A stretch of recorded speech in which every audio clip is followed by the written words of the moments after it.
Sahabat Shalom, selamat pagi, Tuhan memberkati. Kembali pagi ini kita ibadah hari yang diberkati Tuhan, hari Sabat.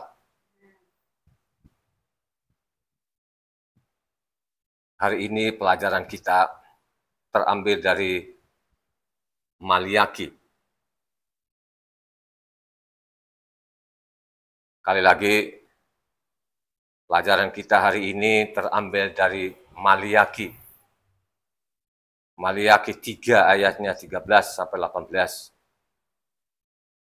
Kali lagi, pelajaran kita hari ini ambil dari Maliaki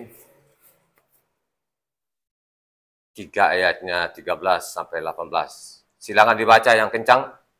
Bicaramu kurang ajar tentang aku, firman-Mu Yahweh. Tetapi kamu berkata, apakah kami bicarakan di antara kami tentang Kau? Kamu berkata, adalah sia-sia beribadah kepada Tuhan. Apakah untungnya kita memelihara apa yang harus dilakukan terhadapnya dan berjalan dengan pakaian berkabung di hadapan Yahweh semesta alam? Oleh sebab itu, kita ini menyebut berbahagia orang-orang yang gegabah, bukan saja mujur orang-orang yang berbuat fasik itu, tetapi dengan mencobai Tuhan pun mereka luput juga. Beginilah berbicara satu sama lain orang-orang yang takut akan Tuhan Yahweh. Yahweh memperhatikan dan mendengarnya. Sebuah kitab peringatan ditulis di hadapannya bagi orang-orang yang takut akan Yahweh dan bagi orang-orang yang menghormati namanya. Mereka akan menjadi milik kesayanganku sendiri. Firman Yahweh semesta alam, pada hari yang kusiapkan, aku akan mengasihani mereka sama seperti seorang menyayangi anaknya yang melayani dia. Maka kamu akan melihat kembali perbedaan antara orang benar dan orang fasik, antara orang yang beribadah kepada Tuhan dan orang yang tidak beribadah kepadanya. Haleluya.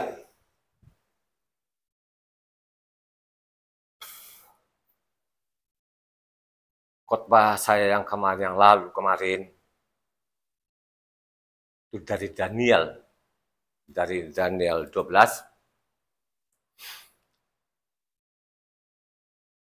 Bagaimana Tuhan membangkitkan orang mati.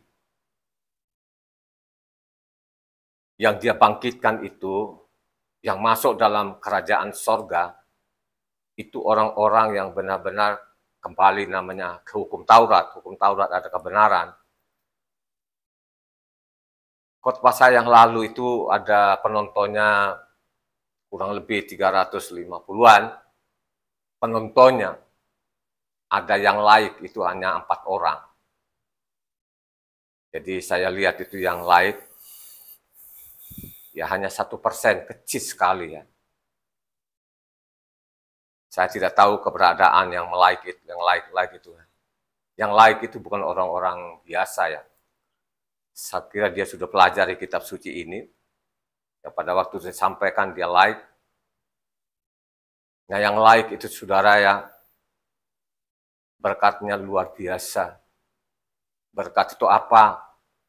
Sukacita, damai sejahtera, keselamatan. Saya tidak tahu keberadaanmu di mana.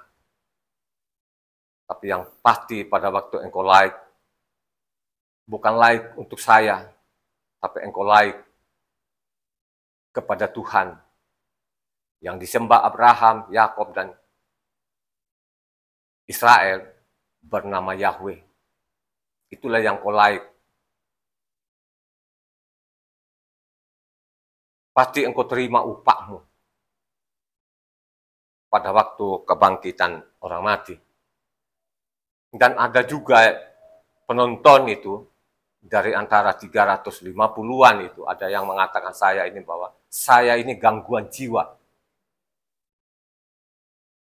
Kalau kita baca komentar-komentarnya mereka, ya, sangat tidak berbobot. Nah, manusia-manusia seperti itu biasanya dia lewat, dia lihat sebentar, sudah menyinggung namanya Kristen, langsung mereka bilang ini orangnya gangguan jiwa. Beda dengan yang like itu. Yang like itu pasti dia akan nonton tuntas dan dia akan dengar. Pada waktu dia dengar bahwa itu benar, makanya dia angkat jempol bukan saya tapi kepada Tuhan. Ya, karena nabi-nabi itu adalah wakilnya Tuhan. Ya. Dan dia mengatakan bahwa saya ini gangguan jiwa. Saya meneliti kitab suci ini kan bertahun-tahun. Saya berulang-ulang kali saya sampaikan bahwa saya ini, latar belakang saya seorang pengusaha. Saya seorang pengusaha alat-alat berat. Saya sukses nggak? Saya sukses. Saya sudah capek namanya cari uang. Capek cari uang, saya dapat, saya berpoya-poya di bumi ini, ya. Akhirnya saya disadarkan Tuhan tahun 2000, itulah saya teliti kitab suci ini. Dari hari ke hari, dari jam ke jam, sampai 215 kali ini saya baca kitab suci ini. Jadi ada catatan-catatan di dalamnya. Nah, kalau ada orang-orang mengatakan bahwa saya ini adalah orang gangguan jiwa, itulah Kristen.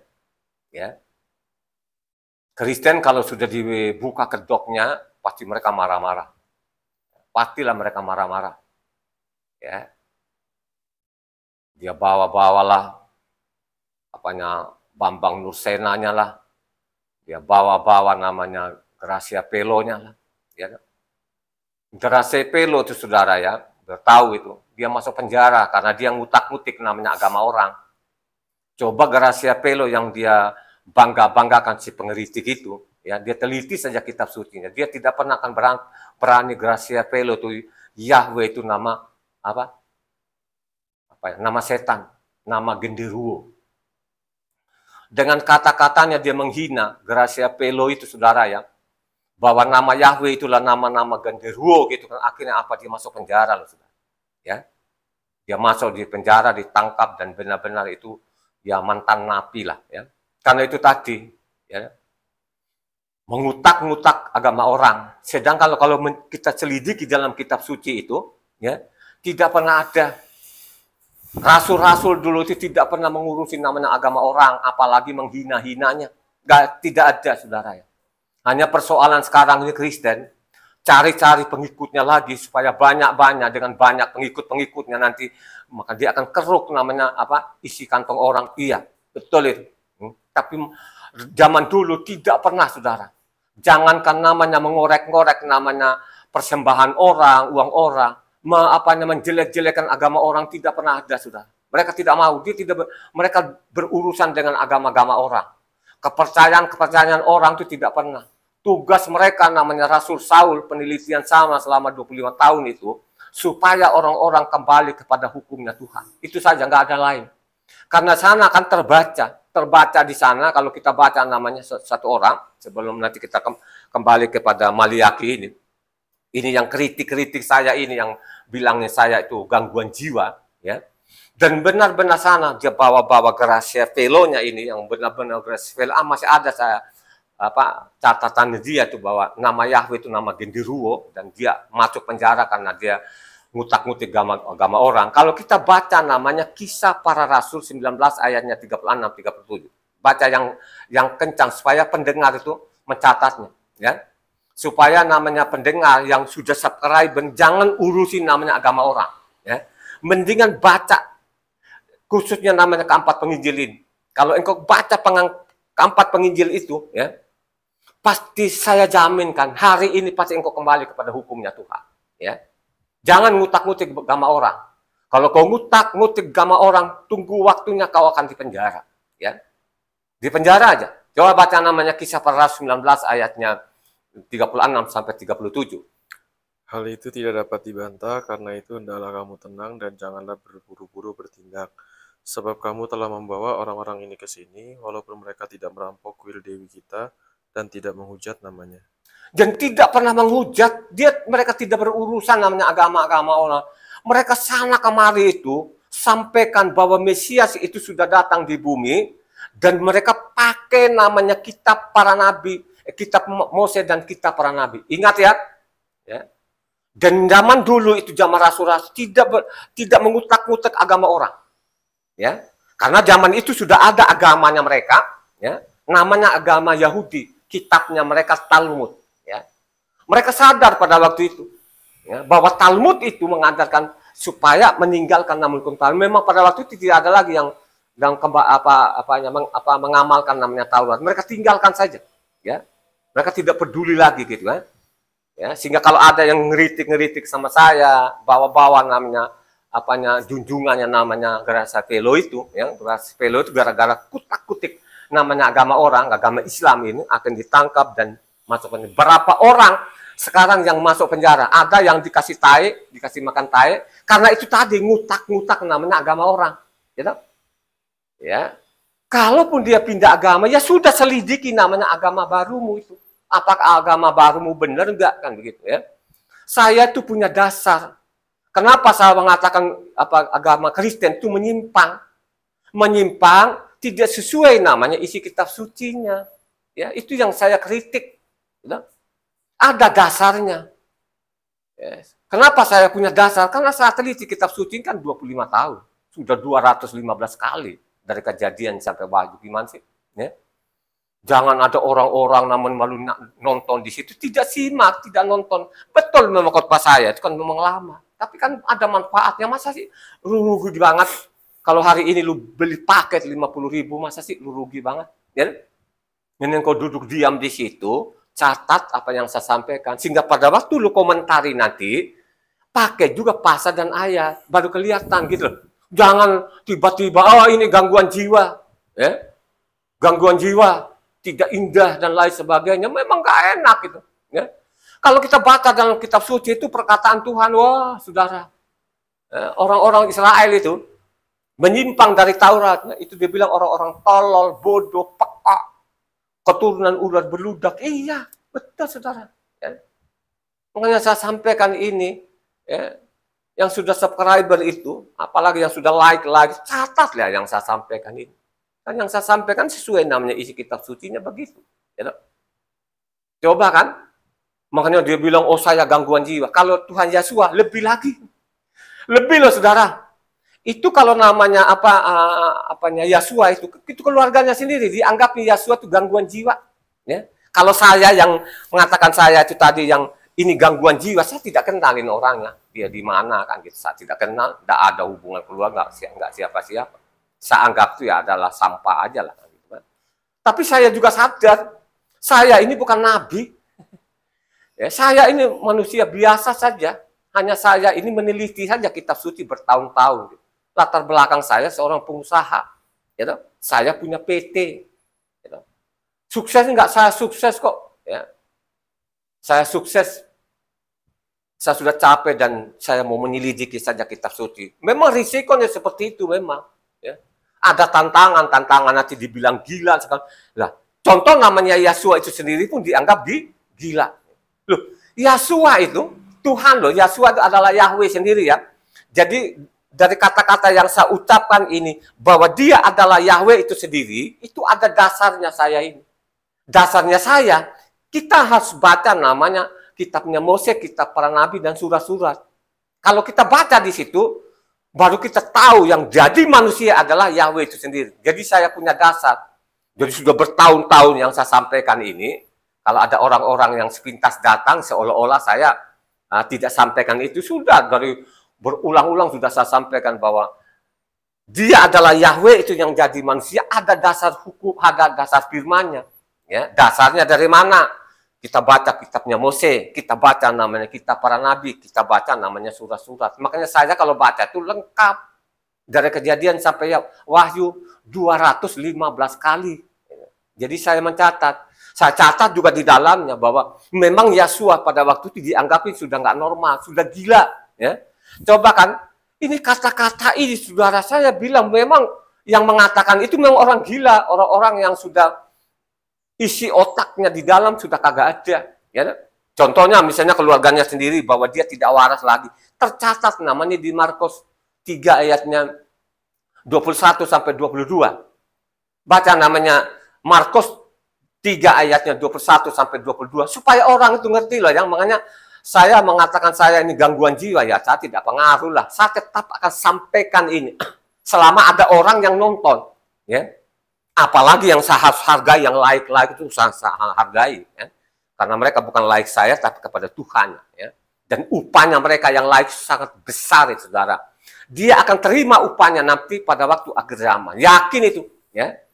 Nanti kita lihat ada sambungannya, nanti yang orang-orang lain nanti yang terima upah, nanti kita kembali lihat. Tapi baca dulu namanya apa? Markus 3 ayatnya 21 sampai 22. Waktu kaum keluarganya mendengar hal itu, mereka datang hendak mengambil dia, sebab kata mereka, ia tidak waras lagi. Dan ahli Taurat yang datang dari Yerusalem berkata, ia kerasukan Beelzebub, dan dengan penghulu setan ia mengusir setan. Coba kan, dari keluarganya sendiri pun mengatakan, dari ibunya, kalau kita baca terus sampai selesai di bawah itu, makanya bilang, siapa ibuku? Ibuku itu yang melakukan hukum Taurat, dia adalah ibuku. Saudaraku orang yang melakukan hukum. Kalau aku baca lengkap di bawah ya, namanya Markus 3 tadi ini, ya, dari 21 sampai 22 mengatakan, ayat 21 mengatakan sana, keluarga-keluarganya ini ibunya dengan saudara-saudara yang lain, dia tidak waras lagi.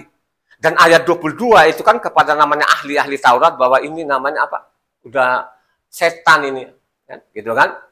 Jadi dianggapin sesat dan lain sebagainya. Ini Tuhan saja pun mereka mengatakan, kurang apa lagi? Coba kalau orang punya benar-benar waras pikirannya, ya, apa sih yang salah yang dia lakukan? Betul, memang dia tidak ada sekolahnya. Dia adalah bapaknya tukang kayu, dia sendiri tukang kayu. Jadi orang-orang lihat namanya titelnya. Begitu juga lah sekarang ini. Ya? Karena namanya Bambang Nursenanya, junjungannya orang kemarin yang ngeritik sama saya, kan ada doktornya. Tapi belum tentu tuh saya kalau lawan Bambang Nursena itu, saya tidak pernah takut ya, dengan pemahaman. Saya sudah nonton. Ya? Saya sudah nonton itu namanya apanya Bambang Nursena ya. Ya. Coba ketemu saya deh bawa kitab yang sama. Ketemu kan sama saya debat sama dia. Sama Gracia Pelo, sama Pelonya itu ya. Coba kan tadi kita sudah dengar itu kan bahwa saudaranya saudaranya sendiri bahwa dia ini kurang waras lagi. Ahli Taurat bilang bahwa ini benar-benar ini setan ini ya. Coba kan ya. Bayangkan saja itu kata-kata itu, saudara. Makanya saya sadar, oh benar, nggak apa-apa kan gitu kan. Tapi kan ada orang yang masih like perbandingannya dia tadi yang dibilang saya kurang waras, dia hanya satu orang, ya.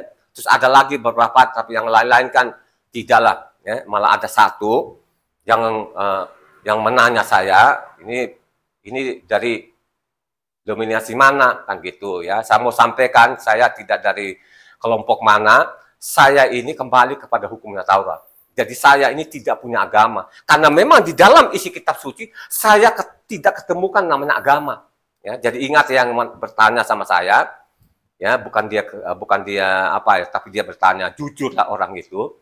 Saya tidak, bagaimana saya mau denominasi mana, itu kan saya mau dari mana, Kristen sendiri terpecah-pecah gimana sih? Kristen itu bermacam-macam.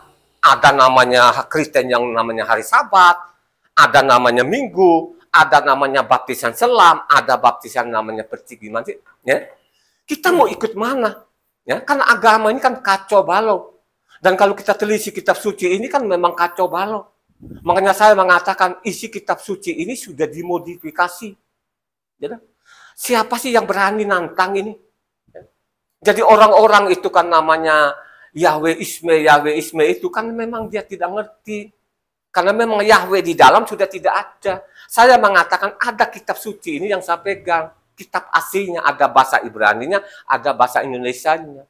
Ya. Makanya Yahweh itu kan sudah diganti Tuhan huruf besar semua, kadang-kadang Allah huruf besar semua. Sehingga seenaknya mereka itu namanya aliran-aliran Yahweh, menghina-hina Yahweh itu. Coba kan, lihat kan yang namanya menghina Yahweh, namanya Gracia Pelo itu kan sampai masuk penjara. Coba, enak itu masuk penjara. Ya. Lu menghina-hina nama ini luar biasa, saudara. Karena memang kitabnya itu tidak ada namanya Yahweh. Gitu? Tidak ditulis lagi, dibuang itu. Ditaruhlah di kamusnya di sana. Tapi ada juga yang komentar, lu baca dong di kamusnya. Itu yang mungkin yang bantu kita itu dia baca kitab suci.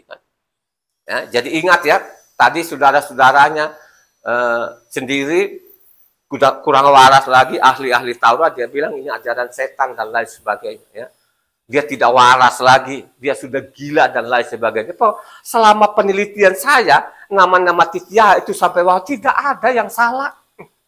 Tidak ada yang salah, hanya persoalan sekarang Kristen itu lihat titelnya, tidak lihat ajarannya, tidak lihat apa yang dilakukan. Ya, makanya saya berulang, saya ini bukan pendeta awalnya, saya ini pengusaha. Ya. Saya suksesnya, iya saya sukses lah. Ya. Saya sukses kok. Mana sih? Supaya orang tahu lah, ini siapa sih pengkhotbah ini. Karena saya teliti kitab suci bertahun-tahun. Ya. Bayangkan aja, sekarang banyak kan orang-orang itu, zaman ini, carilah seperti namanya Bambang Nursena, seperti namanya Garasi FL, kan menyenangkan telinga mereka. Apakah sudah dinubuatkan? Enggak, sudahlah. Ya. Sudah dinubuatkan akhir zaman, nanti mereka carilah guru-guru ini untuk apa? Untuk apa? Carilah guru-guru ini untuk menyenangkan apa?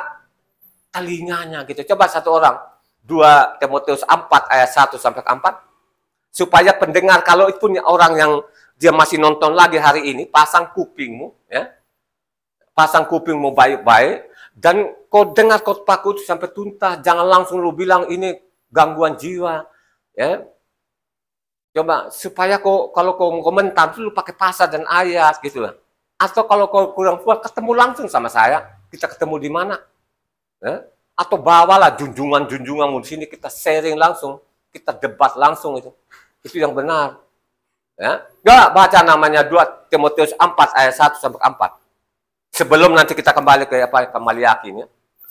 Di hadapan Tuhan dan Hamasya Yesua yang akan menghakimi orang yang hidup dan yang mati, aku berpesan dengan sungguh-sungguh kepadamu demi pernyataannya dan demi kerajaannya. Beritakanlah firman, siap sedialah baik dan tidak baik waktunya. Nyatakanlah apa yang salah, tegurlah dan nasihatilah dengan segala kesabaran dan pengajaran. Karena akan datang waktunya, orang tidak dapat lagi menerima ajaran sehat, tetapi mereka akan mengumpulkan guru-guru menurut kehendaknya untuk memuaskan keinginan telinganya. Mereka akan memalingkan telinganya dari kebenaran dan membukanya bagi dongeng. Coba, jadi carilah guru-guru yang menyenangkan telinganya, yang bilang Yahweh itu namanya nama setan dan lain, itu yang menyenangkan telinga. Hah? Coba berpaling dari namanya kebenaran tadi. Ya. Jadi ingat ya, kalau engkau menonton hari ini, kau baca ulang-ulang, namanya 2 Timotius 4 ayat 1 sampai 4. Ya. Banyak sekali itu yang menyenang telinga sekarang, apalagi yang menyenang telinga, ngecam-ngecam agama orang. Wah, itu benar-benar itu saudara. Ribuan, jutaan orang. Itu yang disenangi. Padahal tadi kalau kita baca kisah para 19 ayatnya 37 sana, mereka tidak mau berurusan namanya agama orang. Nggak mau. Ya. Mereka carilah ini orang-orang Israel yang sudah menyimpang. Yang sudah 600-an tahun itu bikin agama baru namanya kitab Talmud itu. Supaya orang-orang kembali kepada hukum. Itu pekerjaannya mereka tuh nggak ada. Nggak ada ajaran lain, bikin agama baru lagi. Agama tidak pernah ada. Tidak pernah ada. Ya, sangat tidak ada. Isi kitab sucinya begitu yang saya teliti ini. Sehingga saya bertanggung jawab gitu kan. Saya mengatakan ini ada data yang saya pegang. Ya. Jadi kembali kita kepada namanya Maliaki. Jadi Maliaki ini sejaman namanya Daniel ini. Ya. Makanya saya berulang-ulang kali ada namanya Nabi Kagai, ada namanya Nabi Zekaria, ada namanya Nabi Maliaki maupun Daniel ini sejaman, mereka ada di pembuangan ke Babel. Ya. Jadi ingat tadi kan, kalau kita baca tadi, saya baca ulang lagi namanya Maliaki ini, dari ayat 13, bicaramu kurang ajar tentang aku, firman Yahweh. Tetapi kamu berkata, apakah yang kami bicarakan di antara kami tentang engkau? Kamu berkata, adalah sia-sia beribadah kepada Elohim. Apakah untungnya kita memelihara apa yang harus dilakukan terhadapnya dan berjalan dengan berpakaian berkabung di hadapan Yahweh semesta alam. 15. Oleh sebab itu, kita ini menyebut berbahagialah orang-orang yang gegabah. Bukan saja mujur orang-orang yang berbuat fasik itu, tetapi dengan mencobai Elohim pun mereka luput juga. Mencobai saja pun mereka luput. Siapa ini? Ya, ini orang-orang fasik. Lanjut. Beginilah, berbicaralah satu sama lain. Orang-orang akan takut akan Yahweh Yahweh memperhatikan dan mendengarkan sebuah kitab peringatan ditulis di hadapannya bagi orang-orang yang takut akan Yahweh dan bagi orang-orang yang menghormati namanya. Ya. 17. Mereka akan menjadi milik kesayanganku sendiri, firman Yahweh semesta alam. Pada hari yang kusiapkan, aku akan mengasihani mereka sama seperti seorang menyayangi anaknya yang melayani dia. Ya. Maka kamu akan melihat kembali perbedaan antara orang-orang benar dan orang-orang fasik. Antara orang-orang beribadah kepada Elohim dan orang-orang yang tidak beribadah kepadanya. Ini dibaca-baca ulang-ulanglah saudara ya. Renungkan baik-baik ini. Ya. Renungkan baik-baik apa yang saya sampaikan hari ini. Ya. Mencobai Tuhan saja pun mereka tetap lupa siapa ini. Orang fasik ini dengan orang berdosa lebih bagusan mana? Ya. Ya kedua-duanya nggak ada bagus, tapi yang lebih parah itu adalah siapa? Orang fasik. Ya. Ikuti khotbah ini ya sampai tuntas. Ya, supaya engkau lihat nanti ini orang-orang fasik ini kayak apa. Ya. Fasik itu ya, keluar dari kebenaran. Dia tahu kok orang-orang fasik. Contoh orang-orang fasik ini. Ini orang-orang fasik tahu betul dalam isi kitab suci kalau hari Sabat itu contoh yang dilakukan manusia ya sampai saat ini. Contoh ini hari Sabat ini. Itu hari Sabat yang mereka sepelekan. Padahal namanya hari Sabat itu ditukik namanya loh batu yang pertama. Ya. Kalau kita baca namanya Ulangan namanya apa? 20 ayatnya 8 sampai ke 11. Ya. Jadi loh batu yang pertama ditutup namanya hari Sabat di situ. Ya. Jadi namanya loh batu pertama itu namanya vertikal kepada Tuhan.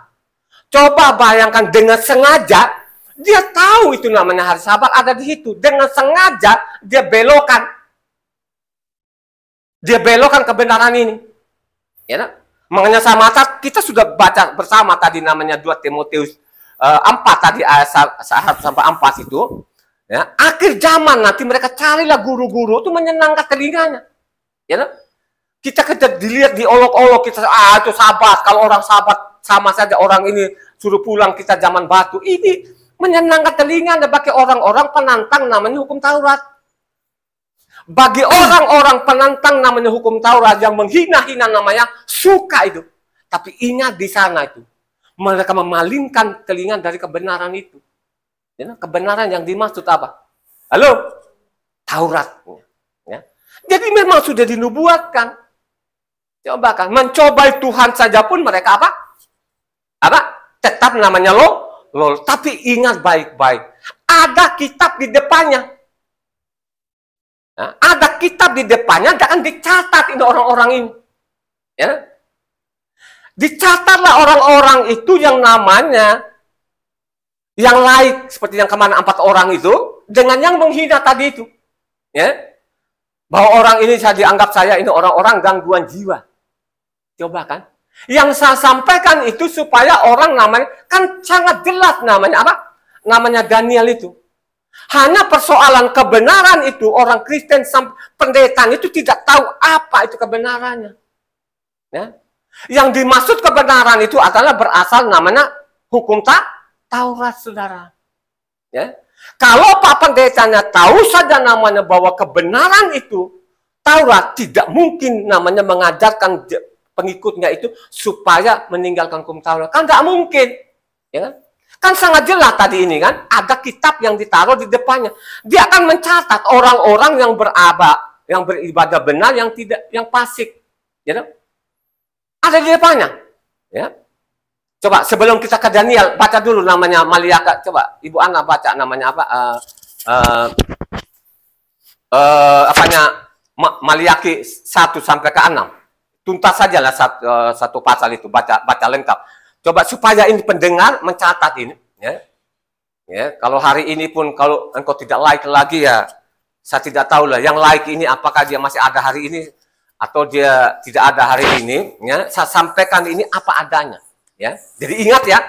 Jadi nabi terakhir ini adalah Maliaki ini. Ya, dicatat di situ bahwa memang tidak ada ajaran lainnya, tidak ada perintahnya suatu saat nanti bikin ibadah baru, tidak pernah ada. Yang benar itu supaya orang apa? Tetap namanya hukum Taurat. Baca Ibu Ana, namanya lengkap saja, namanya Maliaki 4.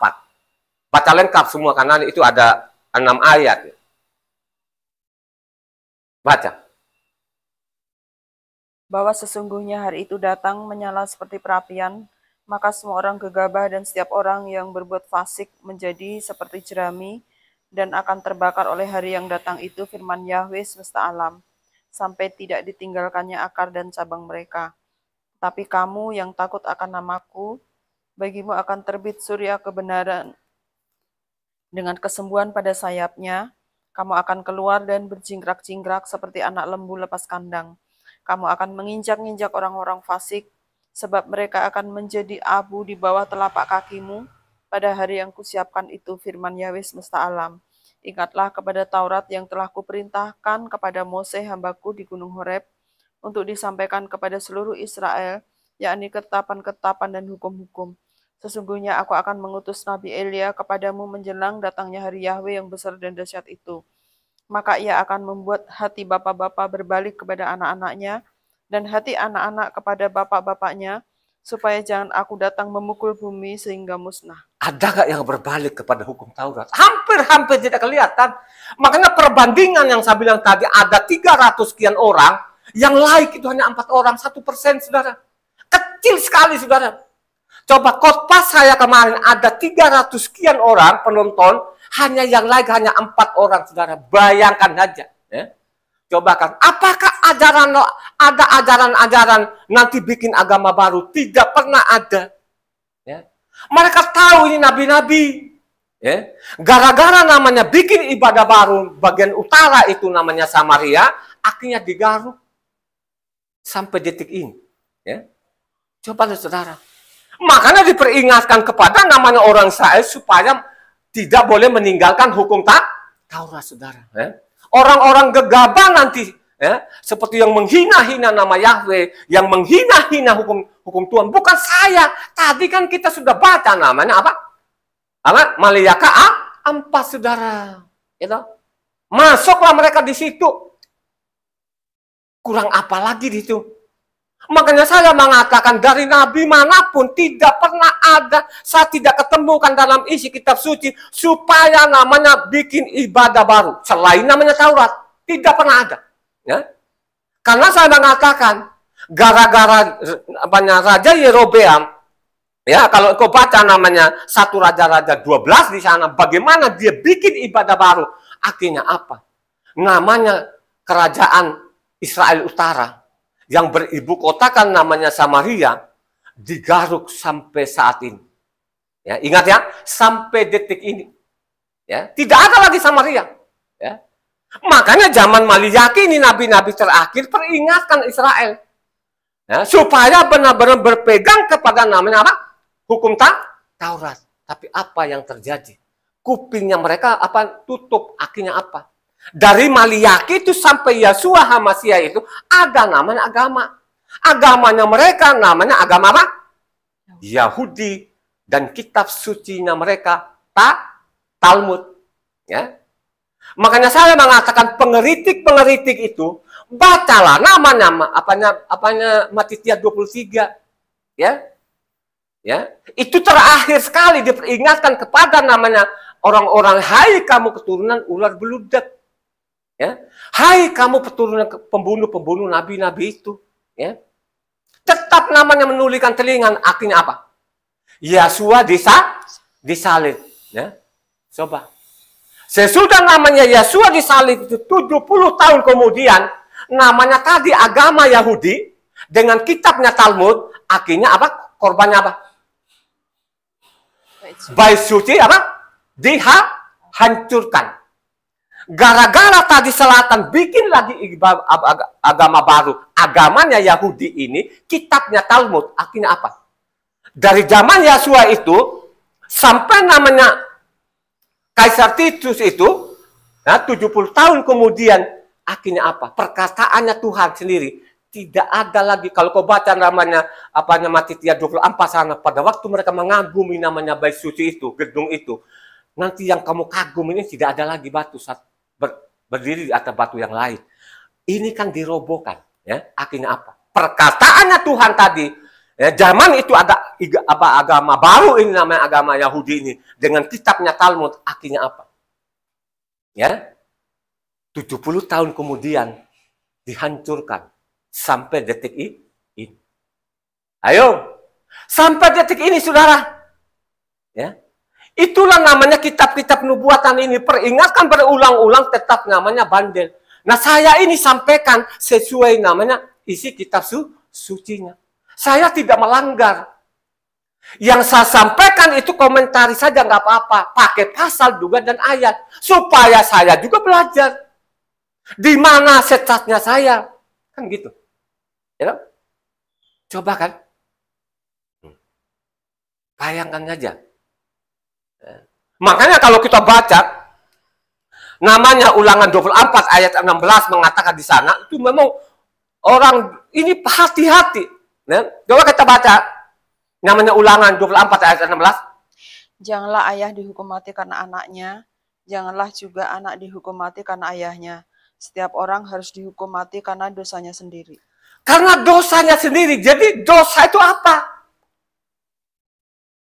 Dosa itu apa? Melanggar namanya hukum Tuhan. Ya. Kalau kau baca namanya suratnya Yohanan 3 ayatnya 4 sana mengatakan dosa itu apa? Melanggar namanya. Coba suratnya Yohanan 3 ayatnya 4. Surat Yohanan 3 ayatnya 4. Bagiku tidak ada sukacita yang lebih besar daripada mendengar bahwa anak-anakku hidup dalam kebenaran. Kak, Yohanan surat Yohanan. Surat Yohanan 3 ayatnya ayat 4 itu. Surat. Ayat 45. 3. Coba. Surat Yohanan. Iya, Yohanan 3. Ayatnya?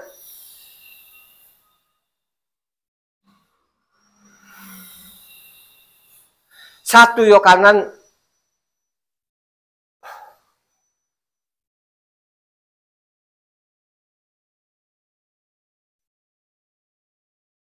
Setiap orang yang berbuat dosa melanggar apa itu juga. pasal berapa? 1 Yohanan 3 ayat 4. Ya iya tadi sudah 1 Yohanan 3 ayat 4. Setiap orang yang berbuat dosa melanggar juga hukum Tuhan, sebab dosa ialah pelanggaran hukum Tuhan. Coba kan. Jadi dosa itu apa? Melanggar hukum Tuhan. Makanya dia mengatakan tadi Ulangan 24 ayat 16 mengatakan kembali sekali lagi. Ulangan 24 ayat 16. Ulangan 24 ayat 16. Janganlah ayah dihukum mati karena anaknya, janganlah juga anak dihukum mati karena ayahnya. Setiap orang harus dihukum mati karena dosanya sendiri. Setiap orang dihukum mati karena dosanya sendiri, pelanggarannya sendiri. Makanya penting sekali kita pelajari namanya isi kitab suci. Amin. Amin. Kita pelajari. Ya. Supaya kita ini tidak ditipu. Tadi kan sudah ngomong kalau kita baca Melia kita dipesankan, ya, ingat akan namanya hukumnya Mose gitu kan. Makanya zaman Mose itu kalau kita baca namanya Ulangan 31 Ulangan 31 ayat 25 sampai 30, perhatikan di sini, ya. Perhatikan dari tadi kan Melia ke-4 tadi kan kita sudah baca, ini nabi terakhir ya. Nabi terakhir pesannya itu tidak ada namanya bikin agama baru nanti, tidak pernah ada. Tuhannya 3 tidak ada, hanya Tuhannya 1 Esa, tidak ada yang lain. Dan juga kitab Tauratnya juga, enggak ada yang lain, tidak ada aja bikin agama baru itu, tidak pernah ada, memang tidak pernah diketemukan dalam isi kitab suci ini. Ya. Tapi ingat pesan Mose ya, Mose kepada namanya orang Israel ini, ya. Saya masih ada saja pun kalian ini sudah jahat banget. Bagaimana nanti sesudah saya mati? Ini nubuatan apanya Mose ini benar loh terjadi saudara. Makanya saya mengatakan agama Kristen itu makin liar. Makin tidak karu-karuan. Bertentangan namanya isi kitab suci. Ada data yang saya pegang. Ya, saya catat isi kitab suci. Baca namanya Ulangan 31 ayat 25 sampai 30.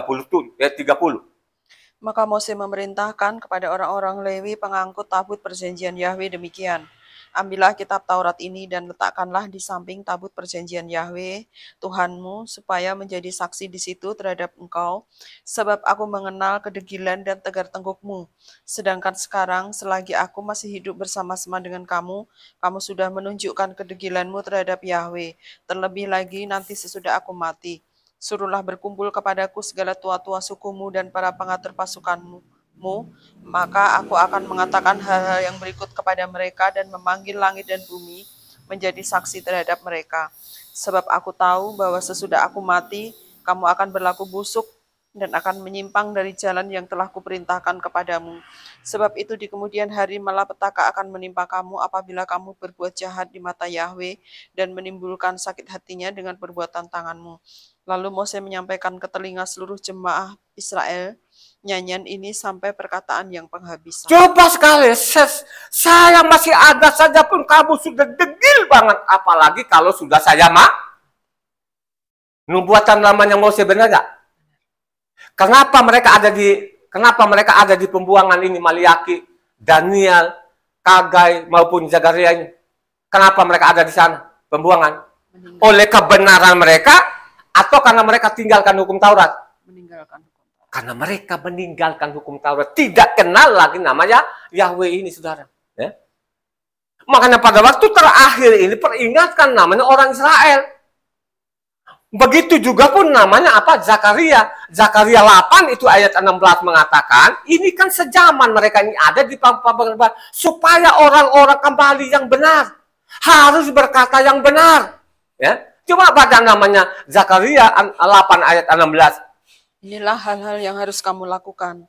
Berkatalah benar seorang kepada yang lain dan laksanakanlah hukum yang benar yang mendatangkan damai di pintu-pintu gerbangmu. Cobalah berkatalah benarlah. Ya. Kembalilah namanya ke hukum Tuhan. Bahwa Yahweh lah yang keluarkan engkau dari perbudakan dari Misraim. Ingat itu, ingat akan Tauratnya. Tauratnya itu kekal.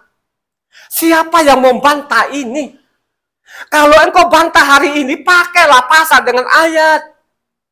Jangan ngelawan. Gitu? Rendahkan hatimu lah. Kalau engkau dengar ini, catatlah baik-baik. Ya? Coba kan? Makanya saya mengatakan, siapa sih yang menyimpang ini? Sudah dinubuatkan enggak? Memang namanya Yunani ini, makanya saya mengatakan, mereka bangga sekali. Oh, kitab suci ini diterjemahkan dengan bahasa Yunani. Ya? Apakah pada waktu itu orang-orang Yunani, Tuhan suka enggak sama mereka? Ya? Zaman Yesua kira-kira Tuhan suka enggak orang-orang Yunani? Tidak suka. Tidak. Jangankan orang Yunani, berbahasa Yunani saja pun, apa? Tidak suka. Tidak Dikucilkan. suka. Ya. Jangankan orang Yunani, berbahasa Yunani sendiri pun juga tidak disukai. Kenapa mereka tidak disukai ini? Penjajah. Karena sudah dinubuatkan bahwa mereka lah yang nanti yang merubah akan hukum. Amin. Mereka merubah hukum. Ini yang merubah hukum ini adalah namanya Yunani. Makanya lambangnya Yunani itu adalah namanya apa? Kambing. Kambing berbulu apa? Kesat. Siapa yang menolak ini? Makanya saya bilang Daniel namanya, kita ulang lagi, kemarin kan sudah dibaca juga. Biar hari ini, mudah-mudahan seorang orang yang ngeritik saya itu, dia nonton lagi hari ini, supaya dia belajar. Ya. Kalau hari ini kau sadar, kau like ini, pasti engkau selamat. Kita baca saja Daniel 25 ayatnya apa? Daniel 7 ayatnya 25. Maaf, Daniel 7 ayat 25. Yang kencang ini supaya pendengar ini merenungkan betul-betul ini. Siapa sih yang merubah hukum ini? Baca namanya Daniel 7 ayat 25. Ia akan mengucapkan perkataan yang menentang yang maha tinggi dan akan menganiaya orang-orang kudus milik yang maha tinggi.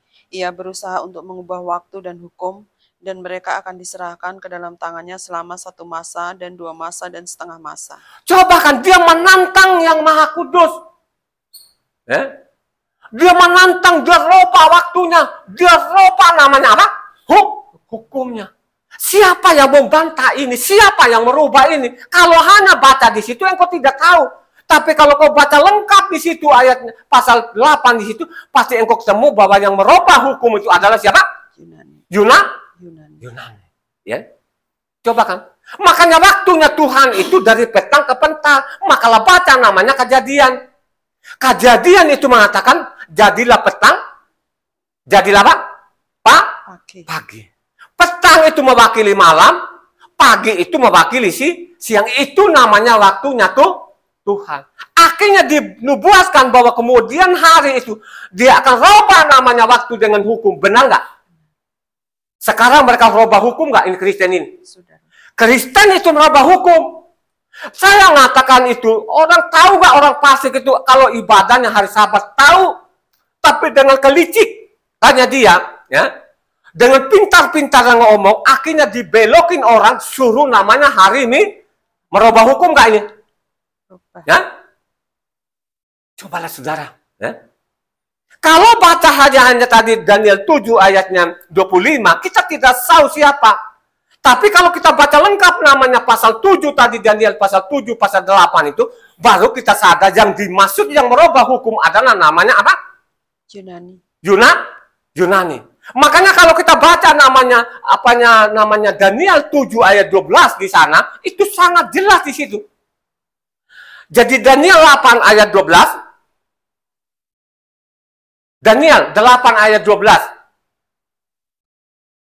Suatu kebaktian diadakan secara fasik, menggantikan korban sehari-hari. Kebenaran dihempaskan ke bumi, dan apapun yang dibuatnya semuanya berhasil. Coba mereka adakan namanya ibadah fasik. Mereka menghempaskan namanya apa? Kebenaran. Kurang apa lagi kalau kurang jelas lagi ini siapa dia ini, ya? Kan benar kan, ya? Makanya agama Kristen ini adanya 325 tahun kemudian. Dari Yesua tadi itu sampai 325 kemudian ada namanya agama Kristen ini. Nah, pada waktu agama Kristen kalau dia rubah semua isi kitab sih nggak ada masalah. Dan sekarang kalau ditanya ini waktu ibadah namanya hari Minggu, pasal berapa dan ayat berapa? Karena di dalam nama keempat penginjil itu masih ditulis namanya ibadahnya hari Sabat. Ya? Halo? Ya? Ini namanya ibadah fasik namanya. Akhirnya mereka merubah hukum, mereka hempaskan namanya kebenaran. Kalau pendeta saja tahu itu kebenaran, nggak berani dari mimbar. Pasti dia keluar dari tempat itu. Mendingan dia mati kelaparan. Ya? Loh, ini fakta loh yang saya sampaikan ini. Siapa yang membantah ini?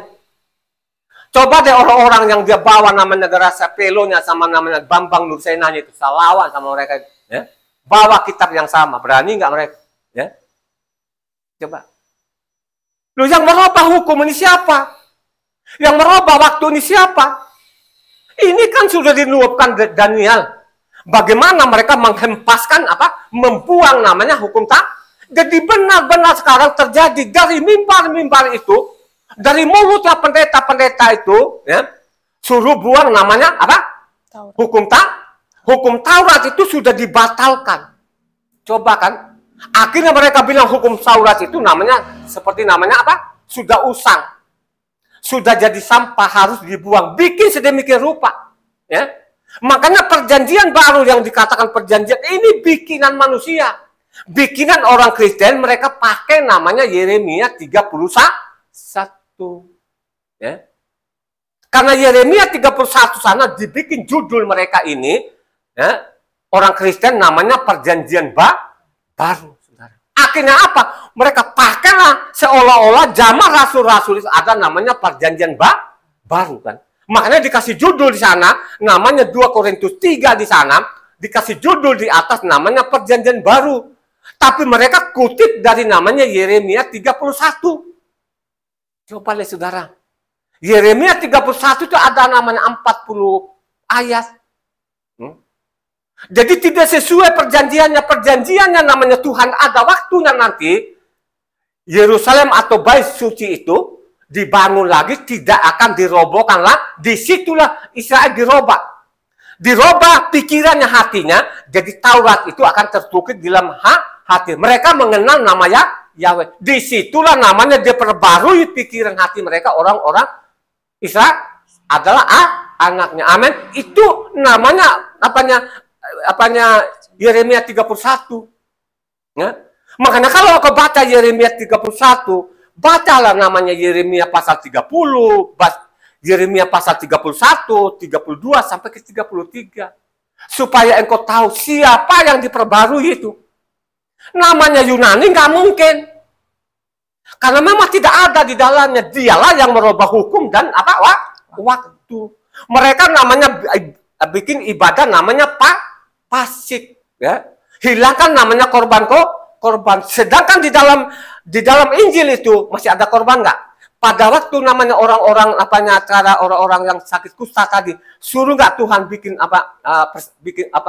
adakan persembahan, ya? Ada. Suruh.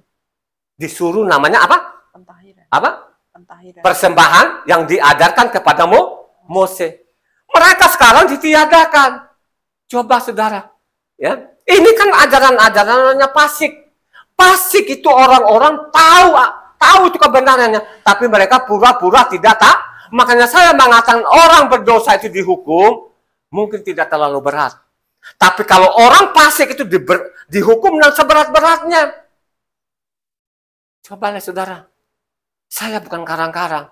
Tadi kan kita sudah baca namanya Daniel 8 ayat 12. Kalau kita baca di sana, ini siapa sih ini? Apanya yang merubah hukum ini, yang merubah waktu dan hukum ini. Kalau kita baca selanjutnya ke bawah, ayatnya 20 sampai 21.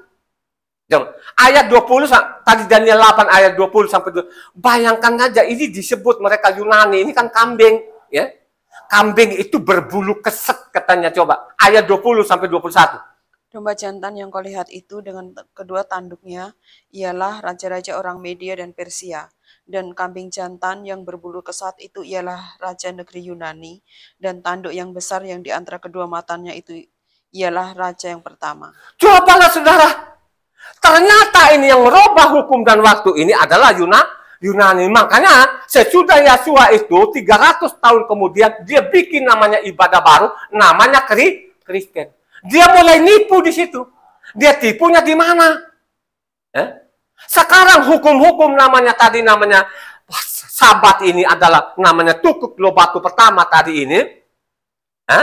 Akhirnya dirubah namanya jadi tapi di dalam isi kitab suci tidak ketemukan namanya ibadah hari Minggu. Ya, dia menipu di sini. Ya, siapa yang membantah sih ini? Ya, siapa yang membantah? Sahabat berani tantang betul. Ya? Kita baca namanya keempat penginjil di situ. Ya, keempat penginjil itu. Yang saya paling suka itu kalau dengarin namanya Lukas 10 ayat 25 sampai 28, saudara. Ya? Luar biasa. Ya? Coba kan? Jadi yang merubah hukum dan waktu ini adalah siapa? Yunani. Dia rubah hukumnya seenak perutnya. Yang merubah sekarang contohnya saya bilang ini, kan ini hukum-hukum tadi kalau kau langgar ini hukuman berat. Misalnya Sabat kan. Sabat itu lu lakukan namanya kerja pada Sabat saja pun di dalamnya dikasih apa? Hukuman. Apalagi lu meniadakan hari Sabat. Terus ambillah namanya apa? Hari pertama tadi itu lu bilangin orang ini namanya penipuan nggak ya? Sesuai nggak nubuatan Daniel itu? Sesuai. Nipu saudara. Ya. Padahal hari Sabatnya itu namanya kekal. Ya. Kemarin kan saya suruh baca namanya Lukas 4 ayat 16 sana. Ya.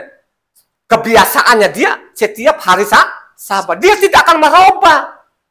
Tidak tiba-tiba kemudian dia datang lagi, dia menipu di sini. Dia bilang hari Sabat yang benar itu hari pertama, ya. Coba kan? Hari pertama itu disebut apa? Rison atau namanya Ahad. Ya.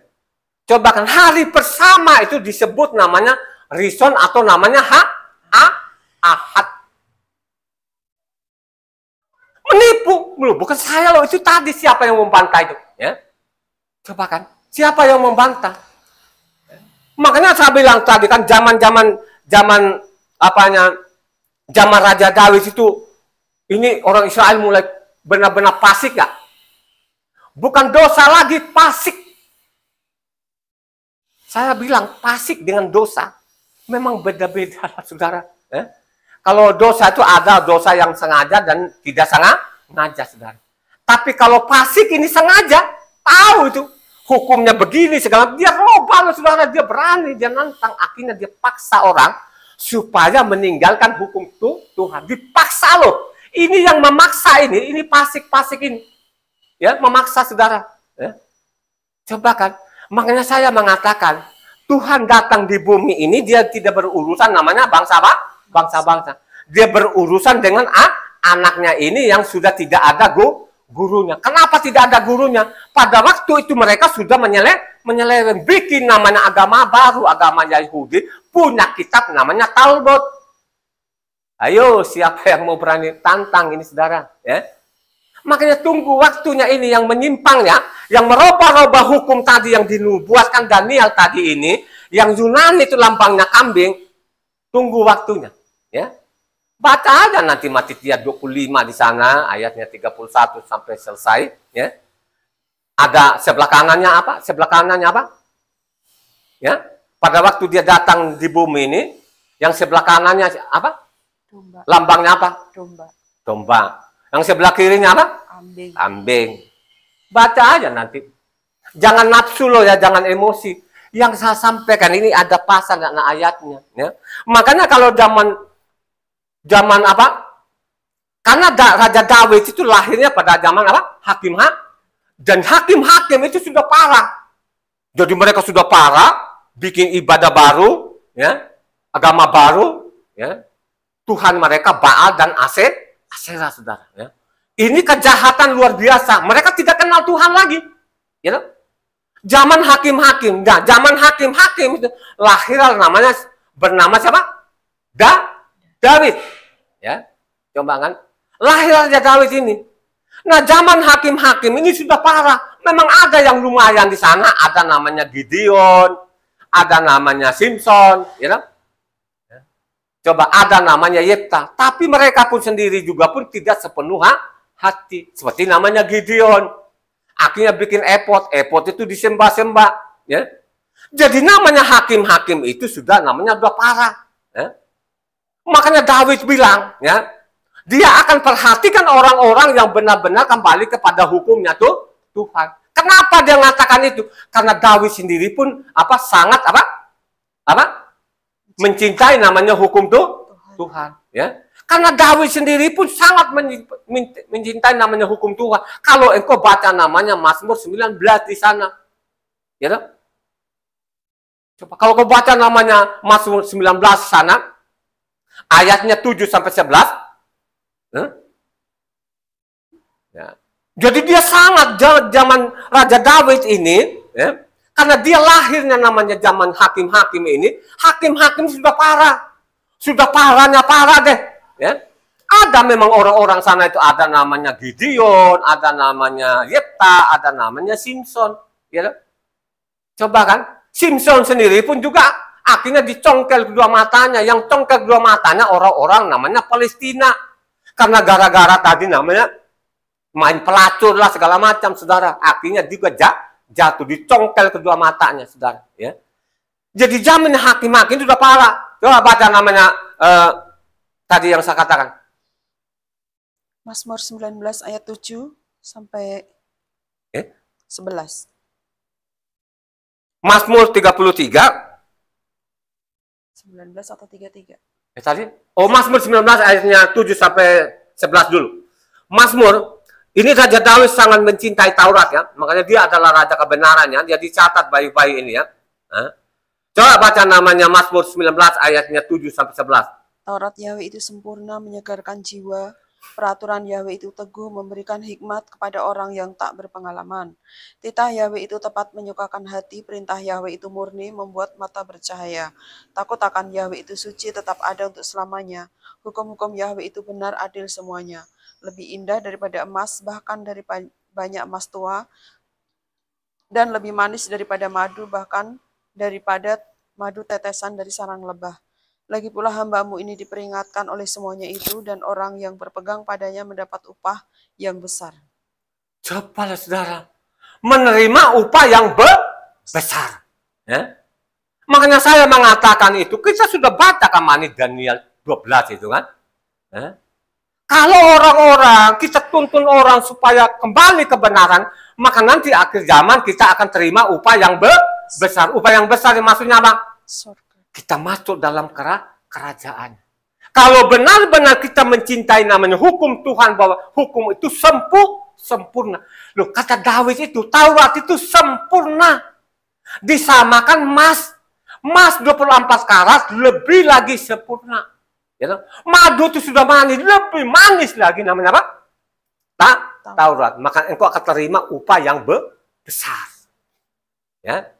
Makanya kalau kita baca namanya Mazmur 33 ayat 18 sana, ini kalau Mazmur 33 ini adalah Mazmurnya Raja Daud, saudara. Ya. Mazmur 33 ayat 18. Sesungguhnya mata Yahweh tertuju pada mereka yang takut akan Dia, kepada mereka yang berharap akan kasih setianya. Cobakan. Tertuju kepada orang-orang yang mencintai apa? Taurat. Kebenaran.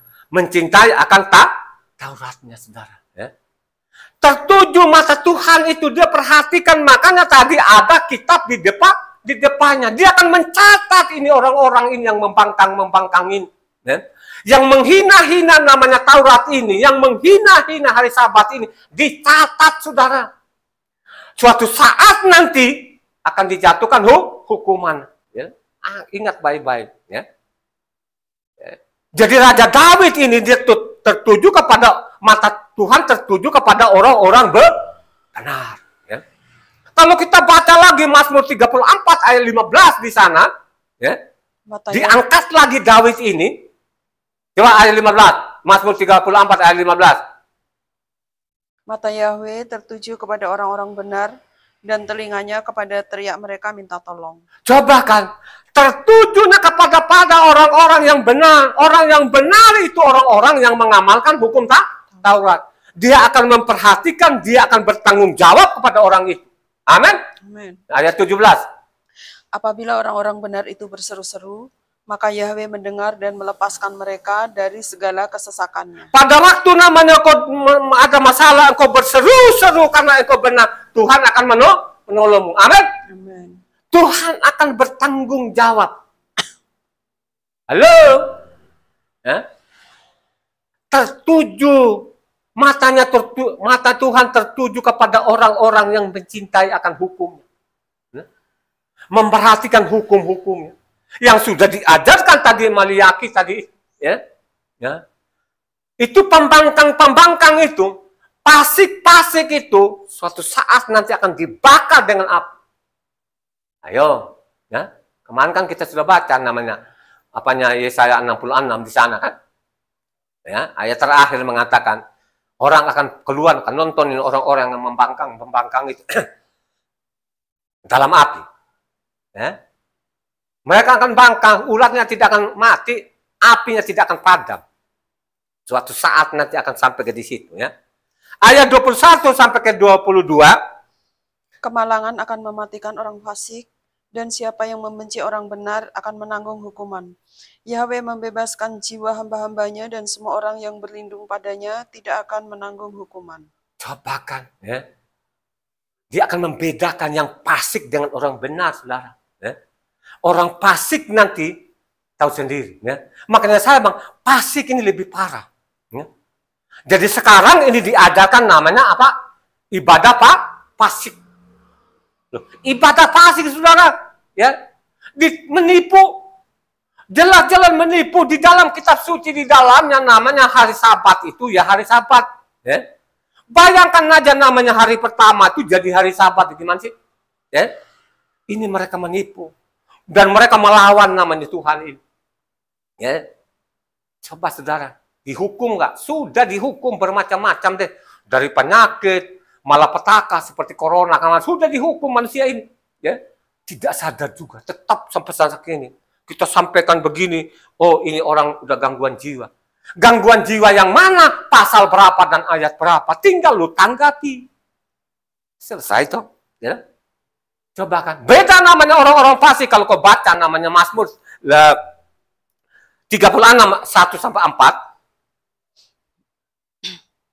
Untuk pemimpin biduan dari hamba Yahweh, dari Daud.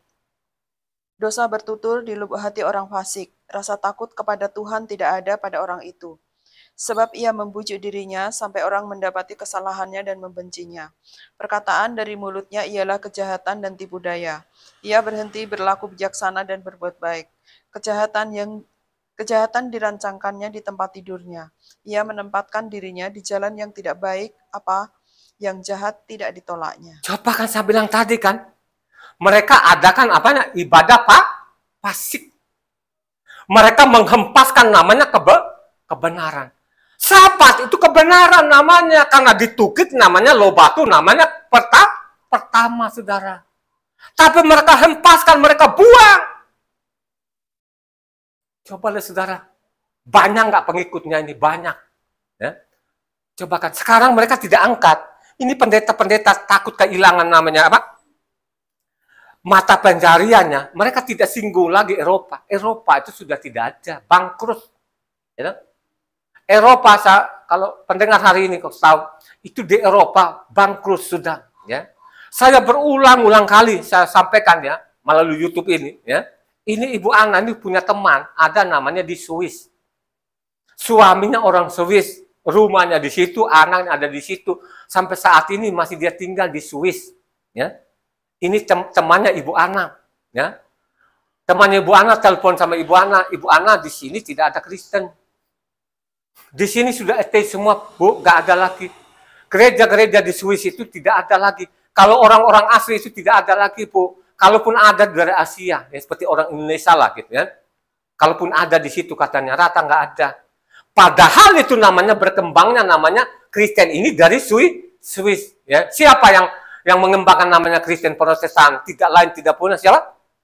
Ya? Martin Luther. Ya? Coba kan. Siapa? Luther? Martin Luther.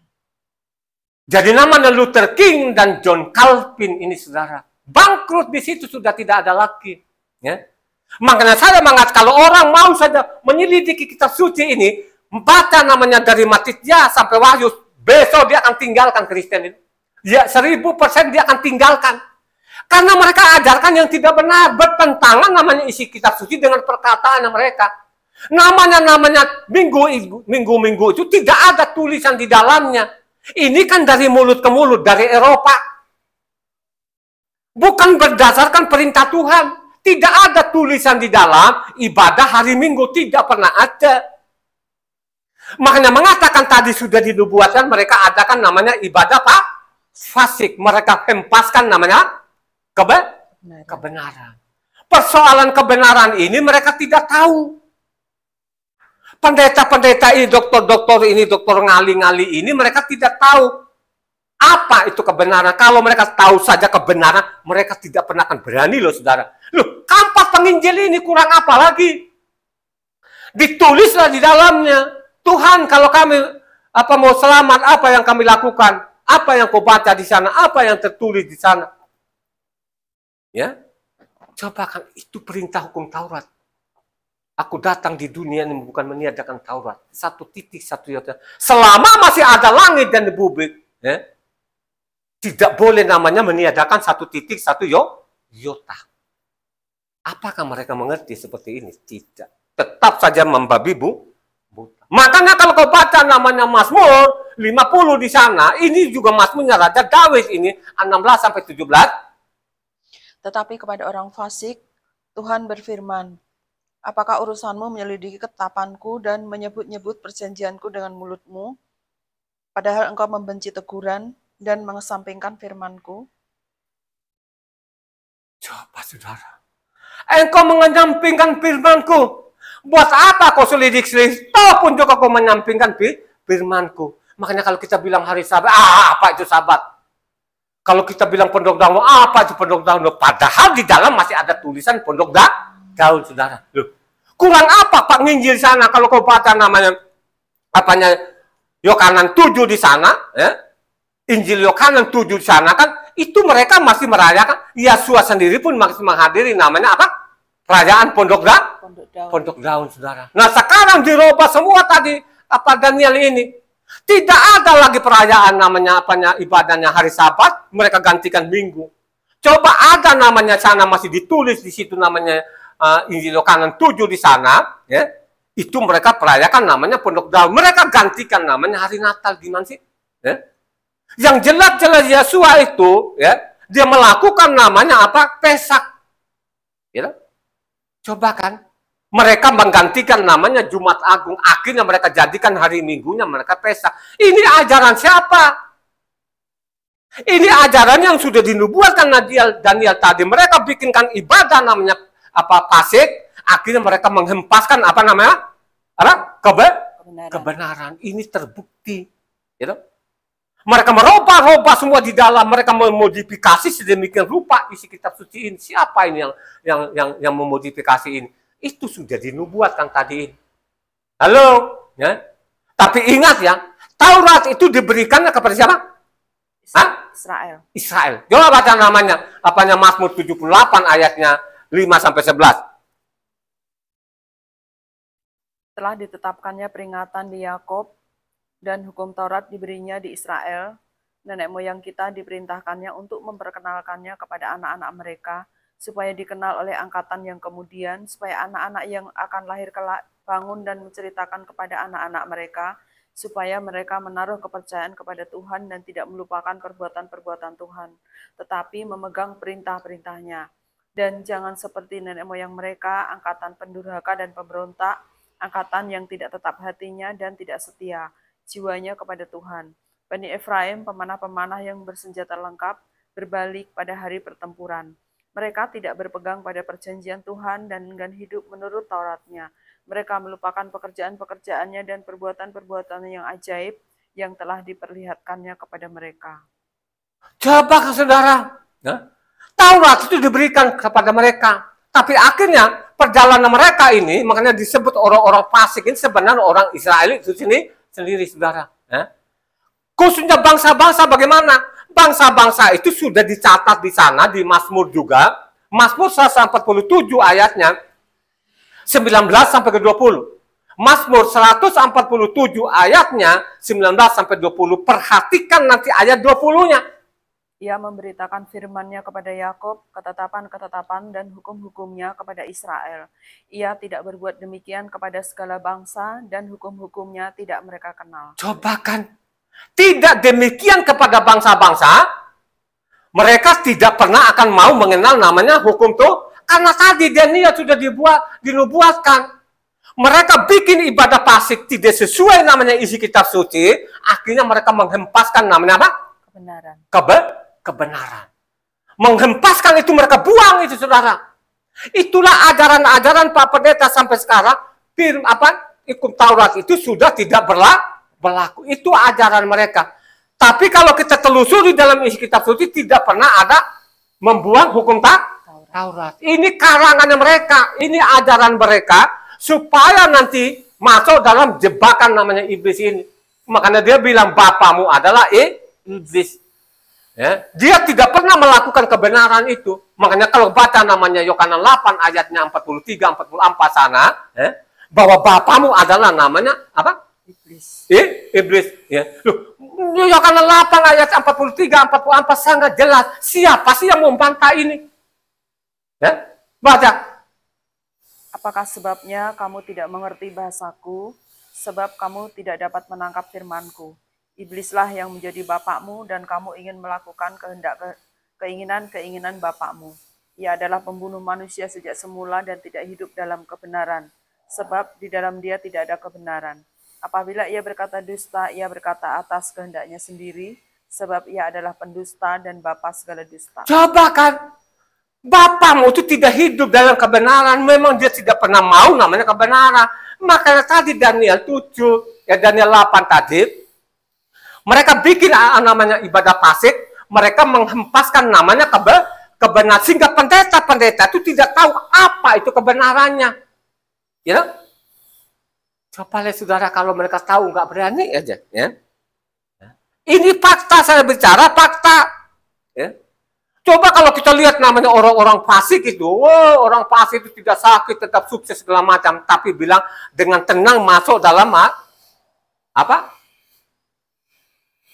Dalam alam mau. Coba Iyob 21 ayatnya 7 sampai 19. Coba kita lihat ini orang-orang fasik ini, luar biasa fasik ini sulit sekali diomongkan, ya. Hanya bisanya nanti memaki-maki, ini gangguan jiwa, karena gimana sih tidak simak dulu apa yang disampaikan, terus lu ngomong namanya orang gangguan jiwa. Ya, coba baca namanya Iyob. Jadi Iyob ya, kalau dengar lagi orang fasik ini, kita bilang Iyob, dia kan nggak ada di dalamnya Iyob. Karena memang kitab suci ini sudah dimodifikasi.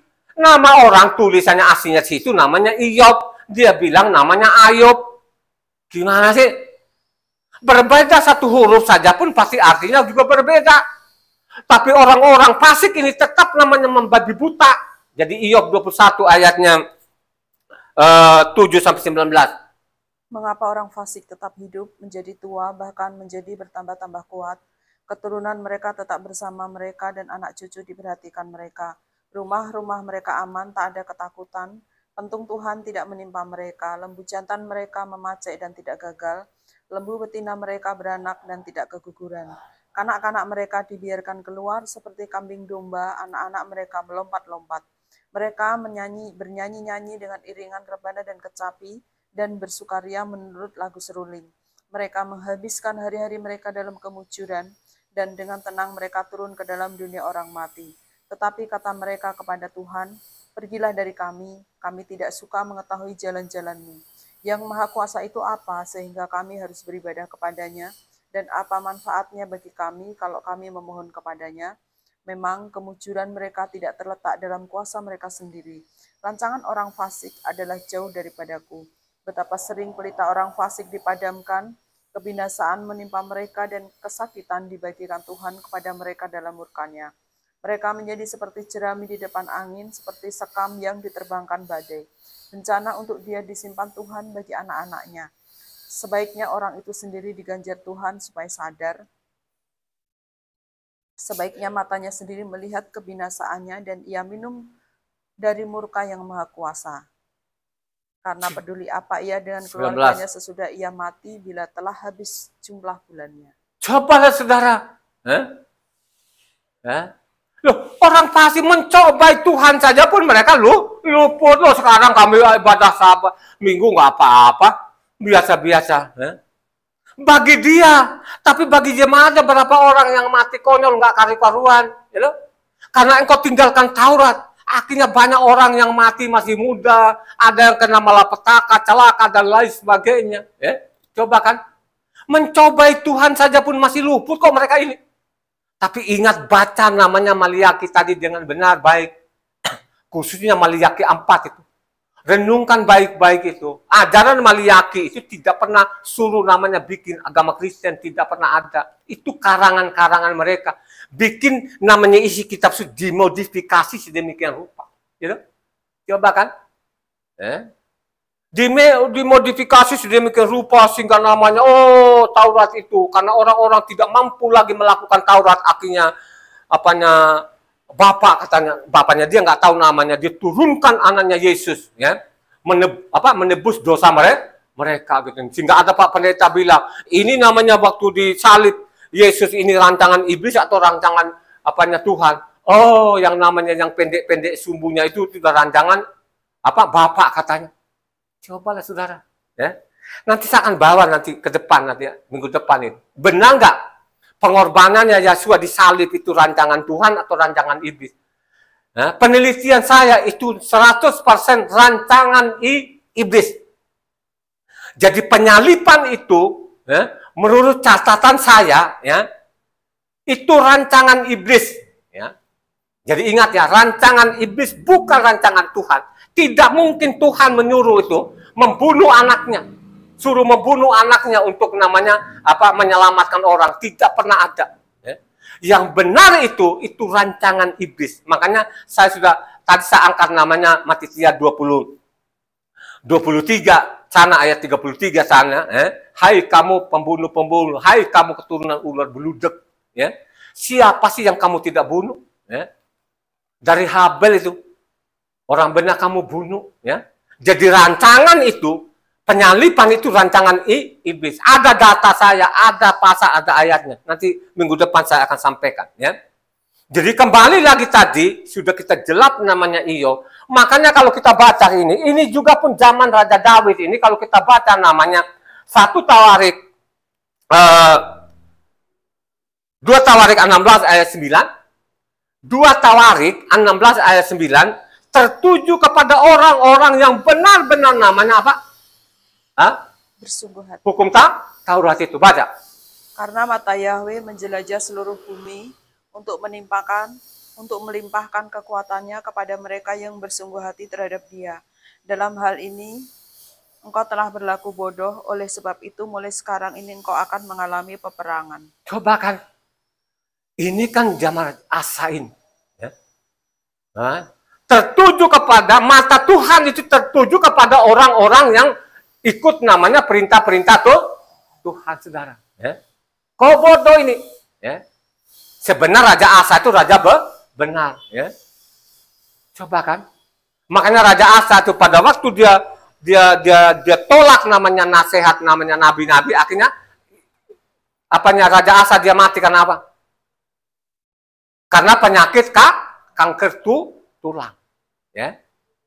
Dia tidak pergi lagi ke Tuhan, pergi ke dokter akhirnya Raja Asa itu mati karena penyakit. Gitu? Ya.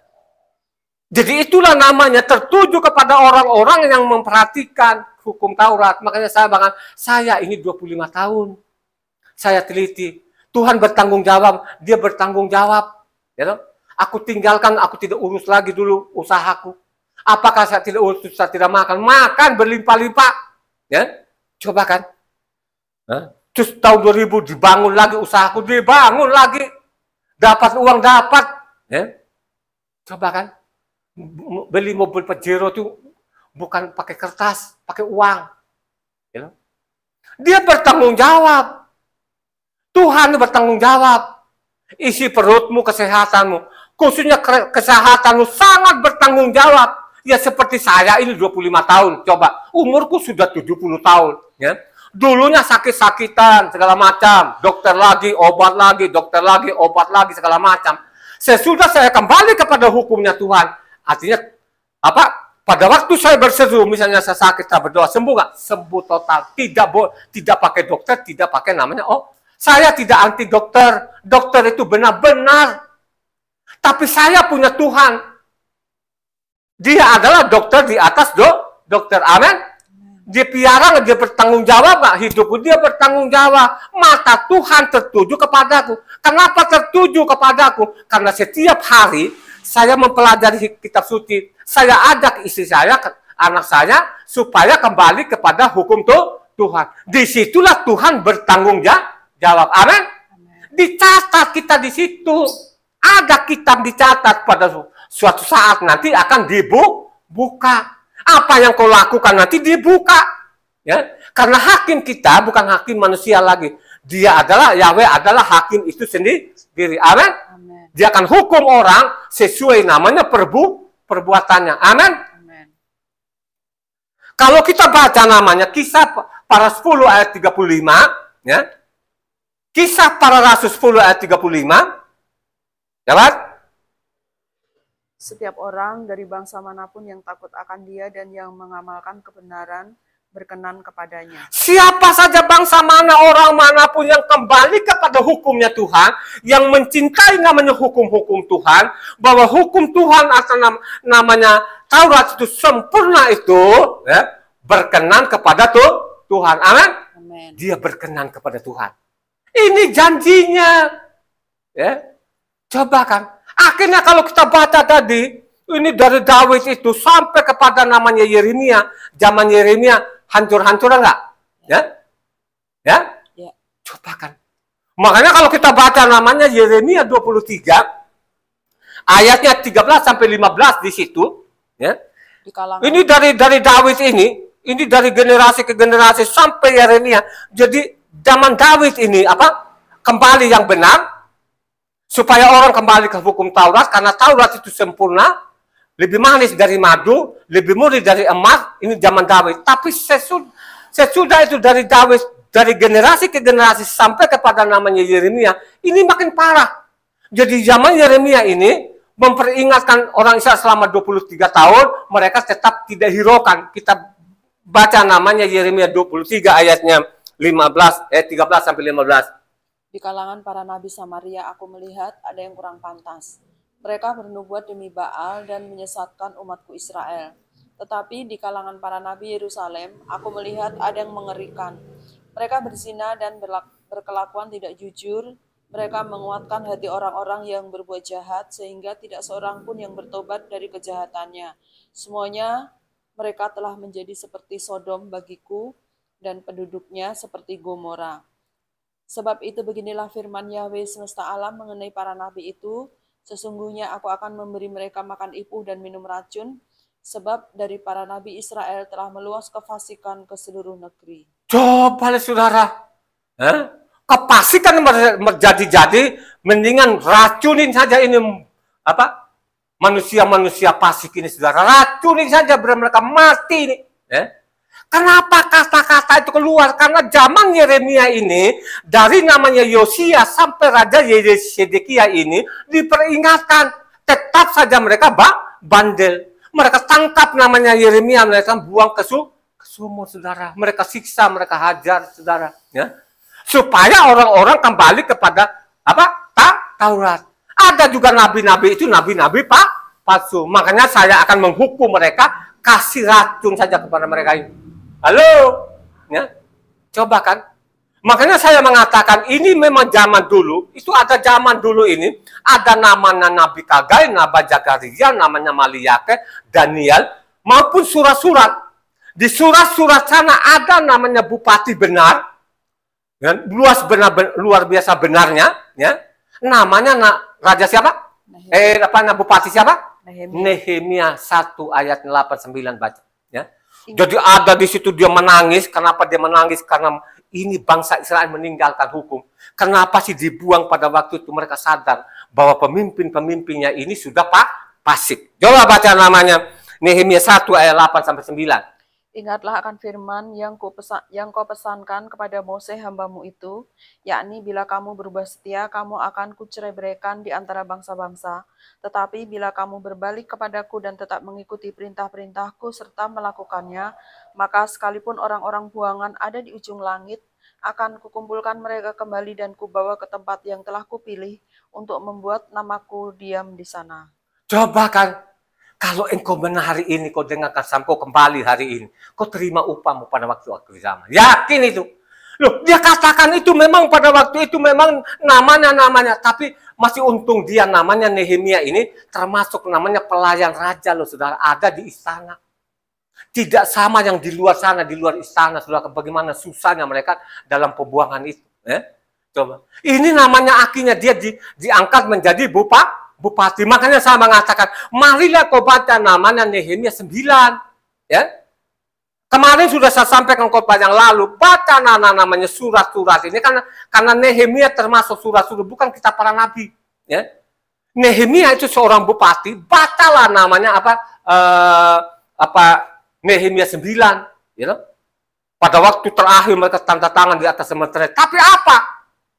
Kalau kau baca selanjutnya lagi, ini pembangkangan, tetap ada pembangkangan yang baca namanya Nehemia 13. Nah, dari situlah cikal bakalnya namanya imam-imam ini bikin namanya ibadah baru, namanya agama Yahudi, ada kitabnya Talmud. Kalau engkau baca namanya Nehemia 13 di situ, ya.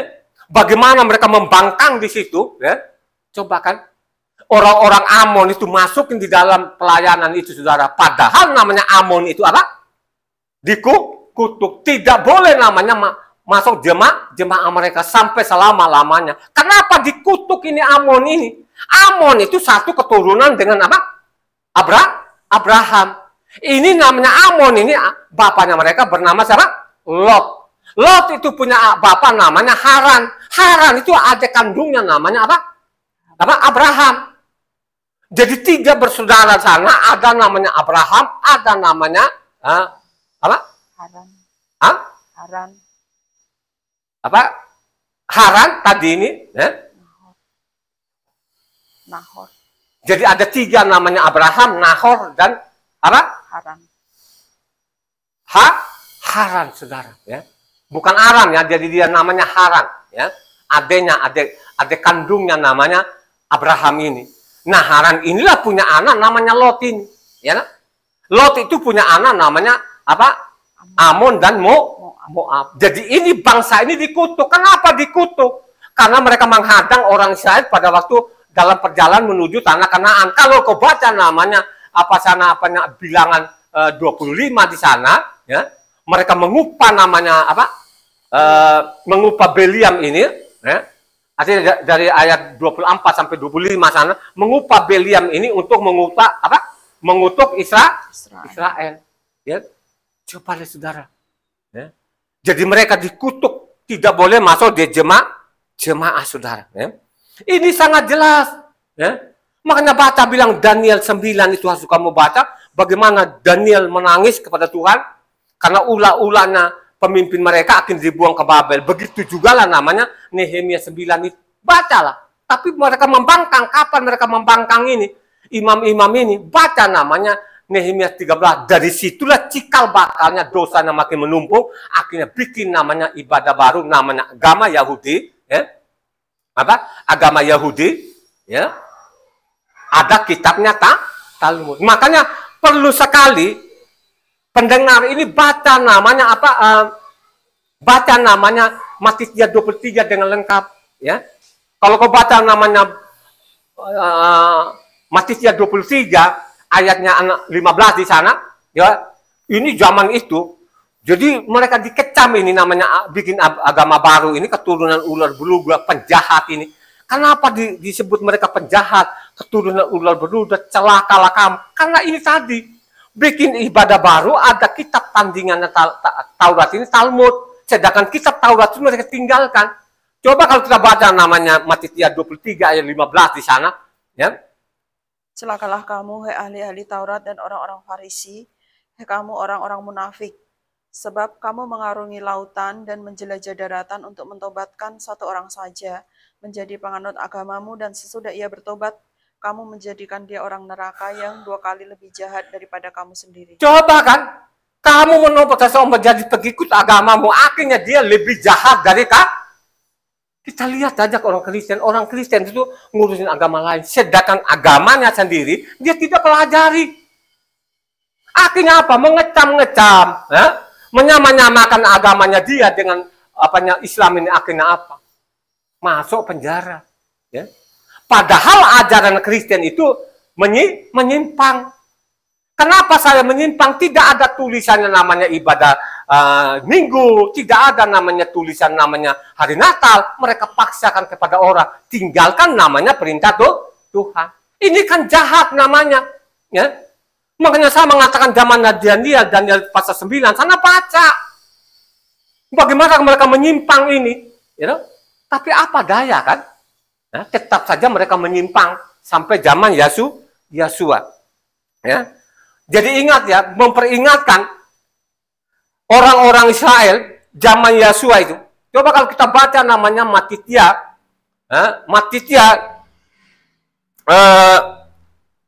12 ayat 34 sampai 37, perhatikan di sini, ya.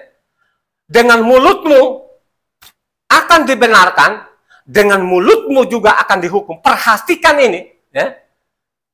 Makanya saya mengatakan ikuti khotbah ini dengan lengkap, supaya pada waktu engkau komentar nanti, komentar yang mana ini yang salah bagimu gitu loh. Sehingga pakai pasal juga, jangan bilang nanti ini ada di Amsal, ada di Mazmur, pasal berapa, ayat berapa gitu loh, ya. Supaya kelihatan pintar gitu loh, ya. Coba baca namanya tadi Matitia 12 ayatnya 34 sampai 37. Hai kamu keturunan ular beludak, bagaimanakah kamu dapat mengucapkan hal yang baik sedang kamu sendiri jahat? Karena yang diucapkan mulut meluap dari hati. Orang yang baik mengeluarkan hal-hal yang baik dari perbendaharanya yang baik, dan orang yang jahat mengeluarkan hal-hal yang jahat dari perbendaharaannya yang jahat. Tetapi aku berkata kepadamu, setiap kata sia-sia yang diucapkan orang harus dipertanggungjawabkannya pada hari penghakiman. Karena menurut ucapanmu engkau akan dibenarkan, dan menurut ucapanmu pula engkau akan dihukum. Hai kamu keturunan ular beludak, saudara. Siapa ini yang dikatakan ular beludak? Tidak lain tidak bukan orang-orang ini. Kenapa dikatakan ular beludak ini, saudara? Karena mereka menyimpang. Mereka namanya bikin ibadah baru, menipu-nipu orang bahwa ini kitab yang benar, ada namanya Talmud. Tinggalkan namanya hukum Taurat, saudara. Ya, coba kan, yang paling parah lagi, kalau kau baca namanya ini kan, ini memang berudak ini, pasik ini, luar biasa jahatnya. Kalau kau baca namanya Matitya, Yohanan 7 ayat 19 sampai 20 ya. Perhatikan di sini. Memang pasik ini susah loh, saudara. Mereka kepala batu tuh, ya, pasik ini dengan sengajanya loh melawan, saudara. Coba baca namanya Matitya 7 ayatnya 19 sampai 20. Bukankah Mose yang telah memberikan hukum Taurat kepadamu, namun tidak seorang pun di antara kamu yang melakukan hukum Taurat? Mengapa kamu berusaha membunuh aku? Orang banyak itu menjawab, engkau kerasukan setan. Siapakah yang berusaha membunuh engkau? Coba kan, hai kau kerasukan setan. Padahal benar-benar mereka sudah meninggalkan hukum Tuhan. Mereka bikin namanya ibadah baru, agama Yahudi, ada kitab Talmudnya. Tapi mereka bilang apa? Hah? Tadi ayat 20? Orang banyak itu menjawab, engkau kerasukan setan. Engkau kerasukan setan.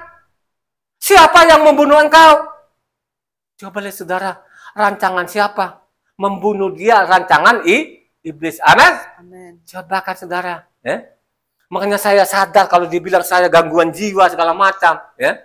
Yang mengatakan ini memang bapaknya iblis, ya. Coba, karena dia tidak perhatikan lagi. Waktu Yesus ada di bumi tidak perhatikan lagi apa yang dia lakukan. Langsung dia bilang ini ajaran setan, iblis. Coba kan, saudara, saya manusia biasa bukan nabi, ya. Apalagi Tuhan, gitu. Pengkhotbah 12 ayatnya 13 sampai 14 mengatakan, ya, semua orang akan bertanggung jawab nanti, ya. Jadi ingat baik-baik, ya, menyimpang dari hukumnya Tuhan, ada pengadilan nanti suatu saat, ya. Makanya pengkhotbah itu siapa?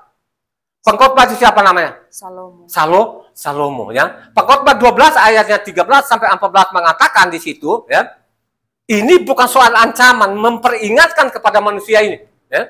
Tadi kan kita sudah baca namanya Matitya 12 tadi, ya. Matitya 12 ayat 13 sampai 14. Tapi sebelum kita kembali pengkhotbah, coba kita baca lagi namanya Matitya 16 ayat 27. Matitya 16 sebelum kita ke pengkhotbah tadi ini, kita lihat dulu di situ Matitya 16 ayatnya 27. Sebab anak manusia akan datang dalam kemuliaan Bapanya diiringi malaikat-malaikatnya. Pada waktu itu ia akan membalas setiap orang menurut perbuatannya. Dia akan membalas nanti sesuai perbuatannya. Tadi ada ancaman loh, ya. Jadi Maliaki 4 tadi ada ancamannya di situ, ya. Masuk api aja. Api itu tidak pernah padam. Ya, ulatnya tidak pernah mati. Ya. Kalau kau baca namanya Yesaya 66 itu ayat terakhir sana, saudara. Ini bukan sama nakut-nakuti, ya. Jadi sudah dikasih warning ini supaya manusia memperhatikan, supaya tidak mengabaikan namanya hukum Taurat, supaya tidak menyepelekan tidak mengenyampingkan namanya apa? Hukum Taurat ini, ya. Karena Daud sendiri pun Taurat itu namanya sempurna. Raja besar, dia bilang sempurna. Terus siapa engkau ini? Taurat tidak berlaku. Siapa engkau ini? Lo ini kan pengikut namanya orang Yunani. Yang dilambangkan namanya kambing. Lo ini orang Kristen ini lambangmu kambing. Bukan saya. Tadi kan sudah dengar namanya Daniel 7 ayatnya 25.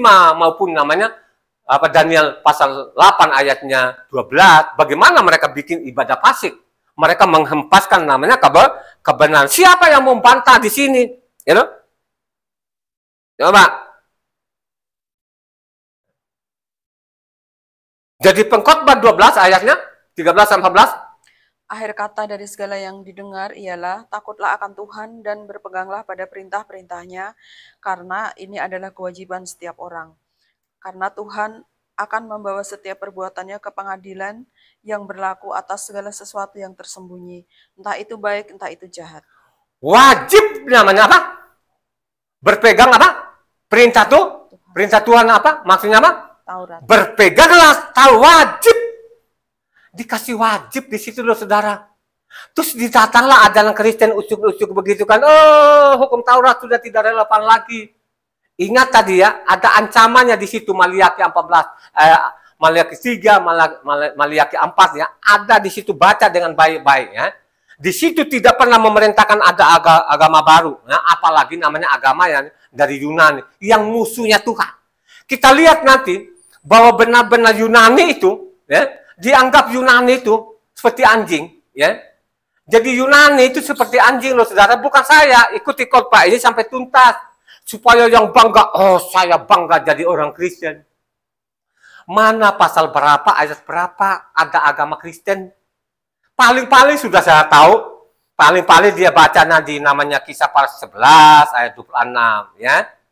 Nanti dia baca juga nanti di sana Kisah Para 26. Ayatnya kalau nggak salah 28 29 di sana. Raja Agripa bilang hampir-hampir saja engkau meyakinkan orang Kristen ya.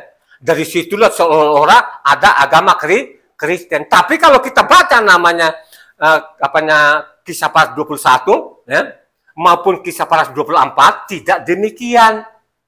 Tidak pernah dia bikin agama baru, tidak pernah ya. Ajaran Rasul Saul itu supaya orang kembali kepada hukumnya Tuhan. Makanya kalau kau baca di sana Kisah Para 21 ayatnya 20, lihatlah orang beribu-ribu orang apa? Kembali kepada Taurat. Hukum Taurat. Kurang jelas apa? Dari mana agamamu di situ agama Kristen? Zaman itu mereka bikin agama ya. Ya, bukankah mereka bikin agama agama Yahudi akan dihukum itu? Ya, apalagi lo engkau ini dari Yunani. Yunani itu dibenci. Ya, Tuhan juga nggak mau kompromi orang Yunani maupun juga orang bangsa Israel. Terdeteksi nanti kita lihat di situ. Ya, bahwa benar-benar itu jangankan bikin agama Kristen ini dari Yunani. Itu bergaul dan orang Yunani pun juga tidak diperbolehkan saudara ya, tidak diperbolehkan, pokoknya bergaul sama orang-orang Yunani itu nggak mau kan gitu aja. Makanya kita lihat kan pada waktu namanya perempuan namanya yang disembuhkan anaknya itu, pada waktu dia datang dia bilang tidak pantas kasih roti kepada anjing. Baca namanya Markus 7 ayatnya 28 sampai 28. Perempuan itu seorang Yunani bangsa Siro-Fenisia. Ia memohon kepada Yesua untuk mengusir setan itu dari anaknya. Lalu Yesua berkata kepadanya, biarlah anak-anak kenyang dahulu, sebab tidak patut mengambil roti yang disediakan bagi anak-anak dan melemparkannya kepada anjing. Tetapi perempuan itu menjawab, benar Tuhan, tapi anjing yang di bawah meja juga makan remah-remah yang dijatuhkan anak-anak. Maka kata Yesua kepada perempuan itu, karena kata-katamu itu pergilah sekarang, sebab setan itu sudah keluar dari anakmu. Coba sekarang dia datang seorang perempuan Yunani saudara, ya? Tidak pantas roti ini diberikan kepada anjing, tapi jawabannya ini begitu bijak ini. Dia tahu ya kan, saya sadar anjing, tapi kan anjing juga terima remah-remah yang dari meja tuh. Remah-remah itu apa yang dimaksud yang sebenarnya? Ya, remah-remah yang sebenar kalau kita bicara secara rohaninya apa itu? Firman Tuhan. Ya. Ya. Kalau saya ikuti namanya firman, kenapa tidak? Ya. Roti itu firman nggak? Firman. Kan tidak salah kan? Kalau namanya firman itu yang keluar dari mulutnya Tuhan itu saya makan, apakah salah nggak? Tidak salah katanya. Makanya dia bilang, imanmu yang menyelamatkan Halo? Ada nggak seperti namanya perempuan Yunani? Ya, dia merendahkan hatinya, dia tidak menolak, dia tidak mundur, tapi dia maju terus. Apakah sekarang orang-orang Kristen mau seperti itu? Tidak ada.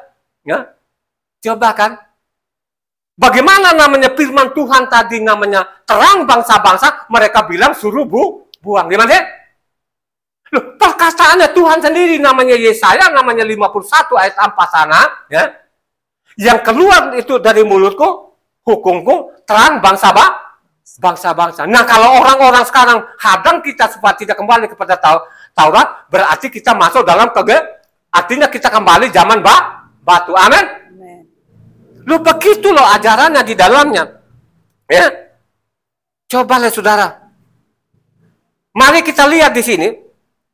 Kenapa sih saya bilang orang Israel, orang-orang apa, mereka benci di situ. Kita lihat lagi namanya Kisah Para 21 ayat 27 28. Perhatikan ini orang-orang yang soalnya bilang, "Oh, dulu mereka tuh bahasa Aram segala macam." Tidak pernah ada. Aram itu namanya Damsik atau Suria itu musuhnya Tuhan, musuh abadinya juga tuh.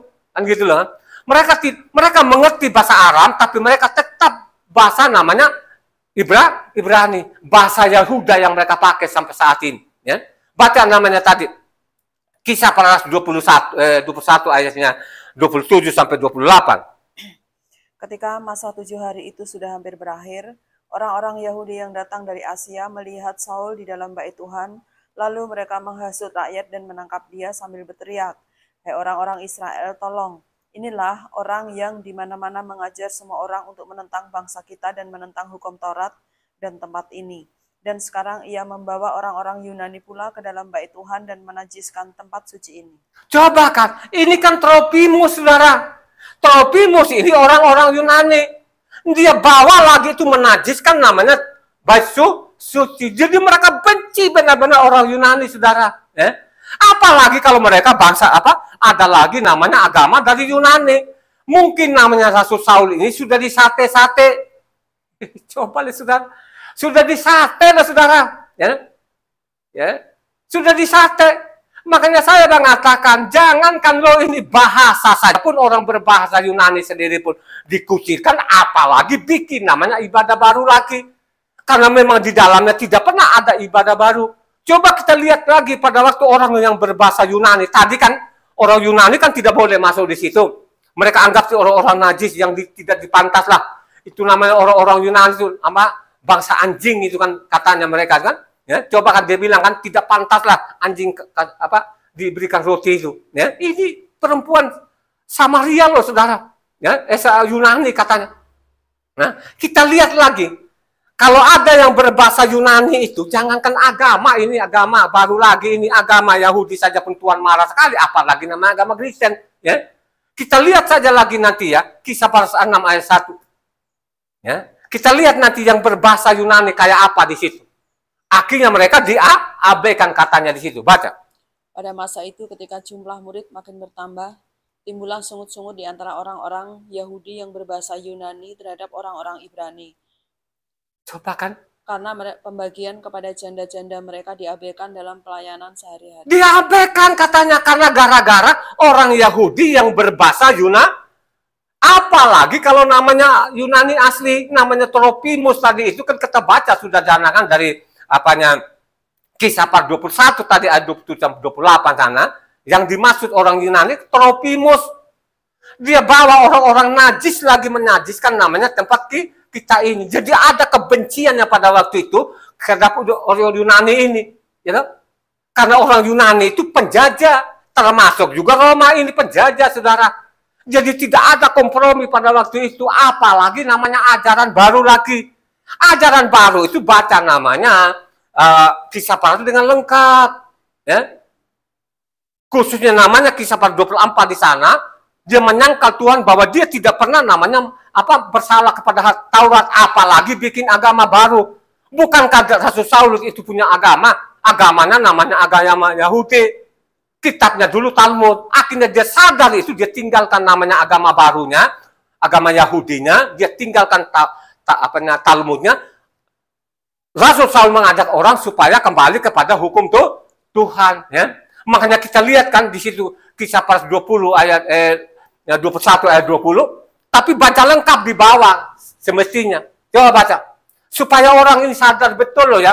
Jadi kita lihat aja di situ Kisah Para 21 ayat 20 sampai 24 deh.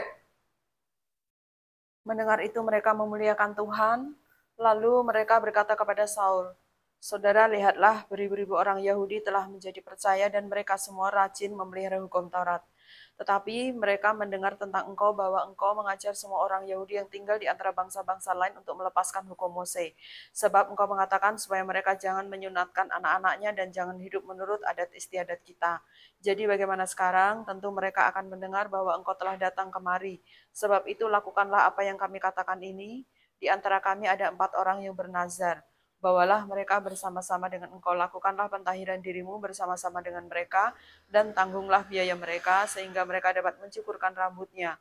Maka semua orang akan tahu bahwa segala kabar yang mereka dengar tentang engkau sama sekali tidak benar, melainkan bahwa engkau tetap memelihara hukum Taurat." Ternyata kabar-kabar yang kami dengar itu bahwa engkau bikin agama Kristen atau beragama Nasrani dan lain tidak benar. Ya. Ternyata engkau tetap namanya patuh hukum Taurat. Dia tidak bertentangan tadi namanya Maleakhi 4. Ingat akan hukum Taurat, saudara. Ya.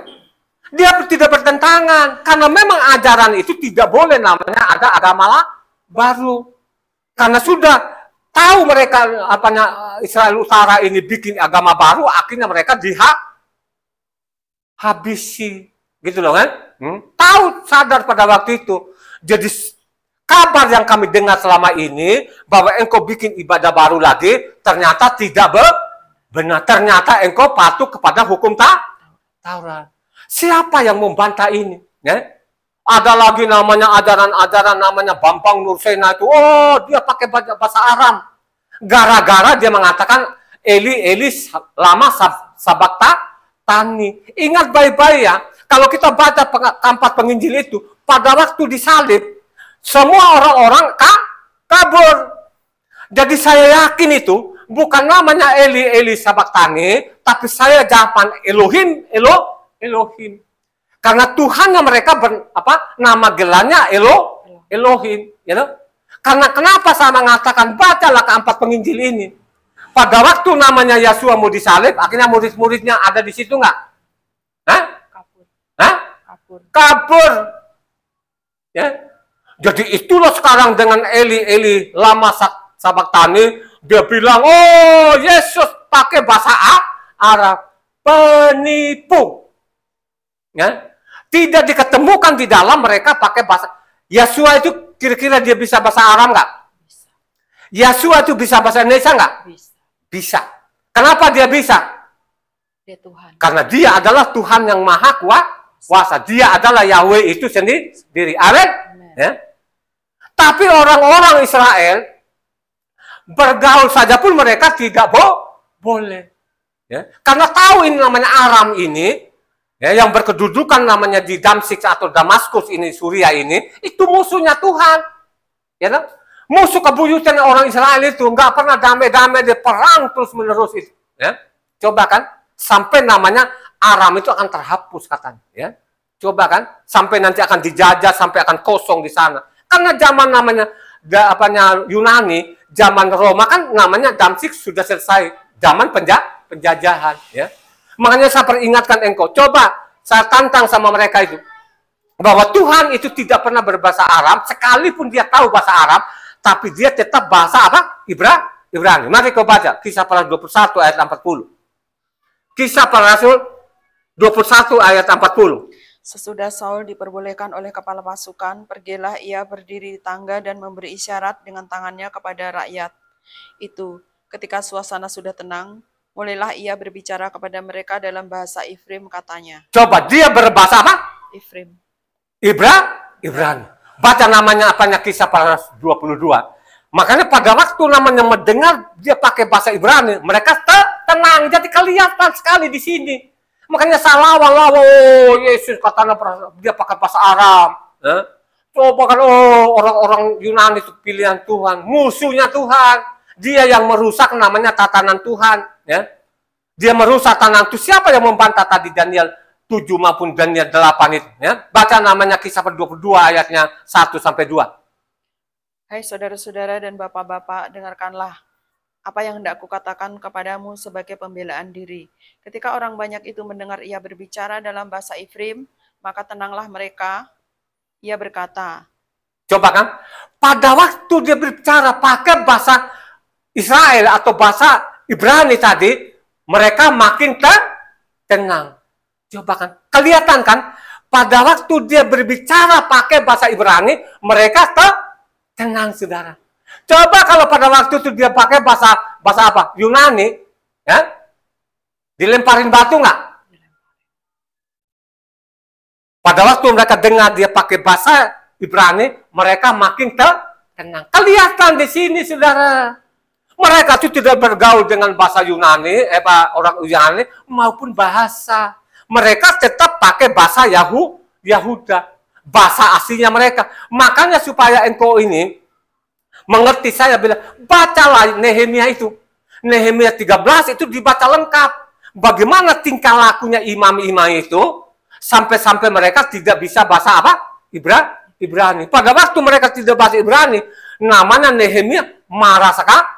Akhirnya mereka dijambak betul-betul, saudara. Ya, dari situlah kejahatan imam-imam ini. Akhirnya ada namanya agama Yahudi dengan kitabnya Talmud. Diperingatkan ngeyel, akhirnya 70 tahun kemudian sapu bersih. Akhirnya sampai saat ini. Jadi namanya Samaria, ya, sampai saat ini. Ya, kalaupun yang ada sekarang sudah campur-campuran, itu belas kasihan namanya Inggris.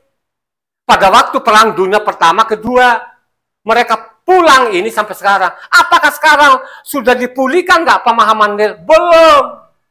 Mungkin ada waktu, ya kan?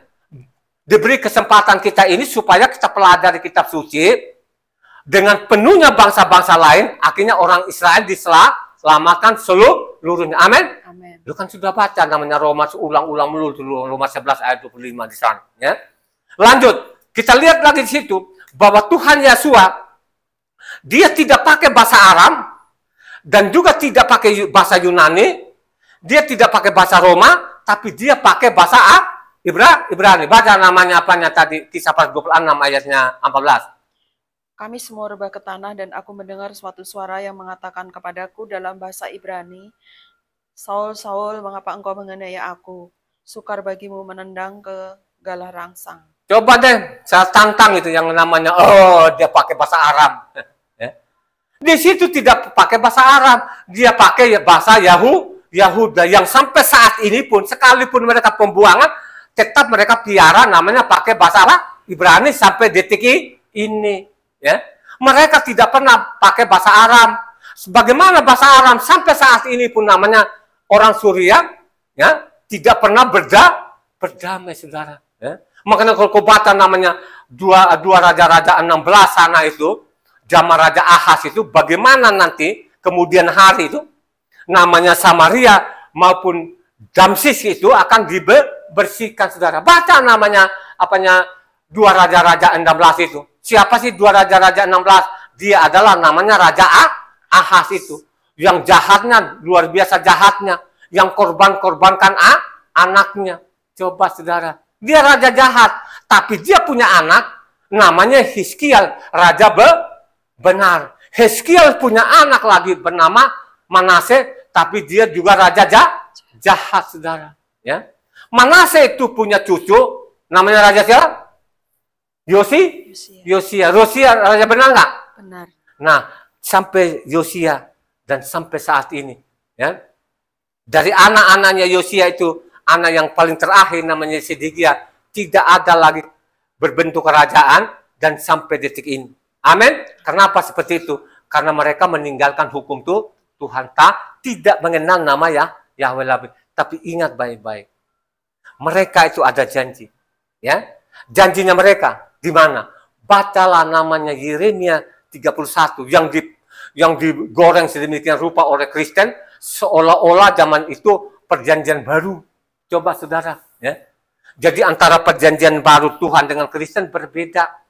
Mereka pakai namanya Yeremia 31 itu, makanya dikasih judul nanti 2 Korintus 3, itu ada di sana perjanjian baru.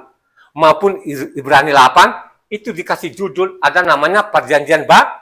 Padahal di situ kalau kita lihat kutipan dari mana? Yeremia 31. Amin. Tuhan memberkati.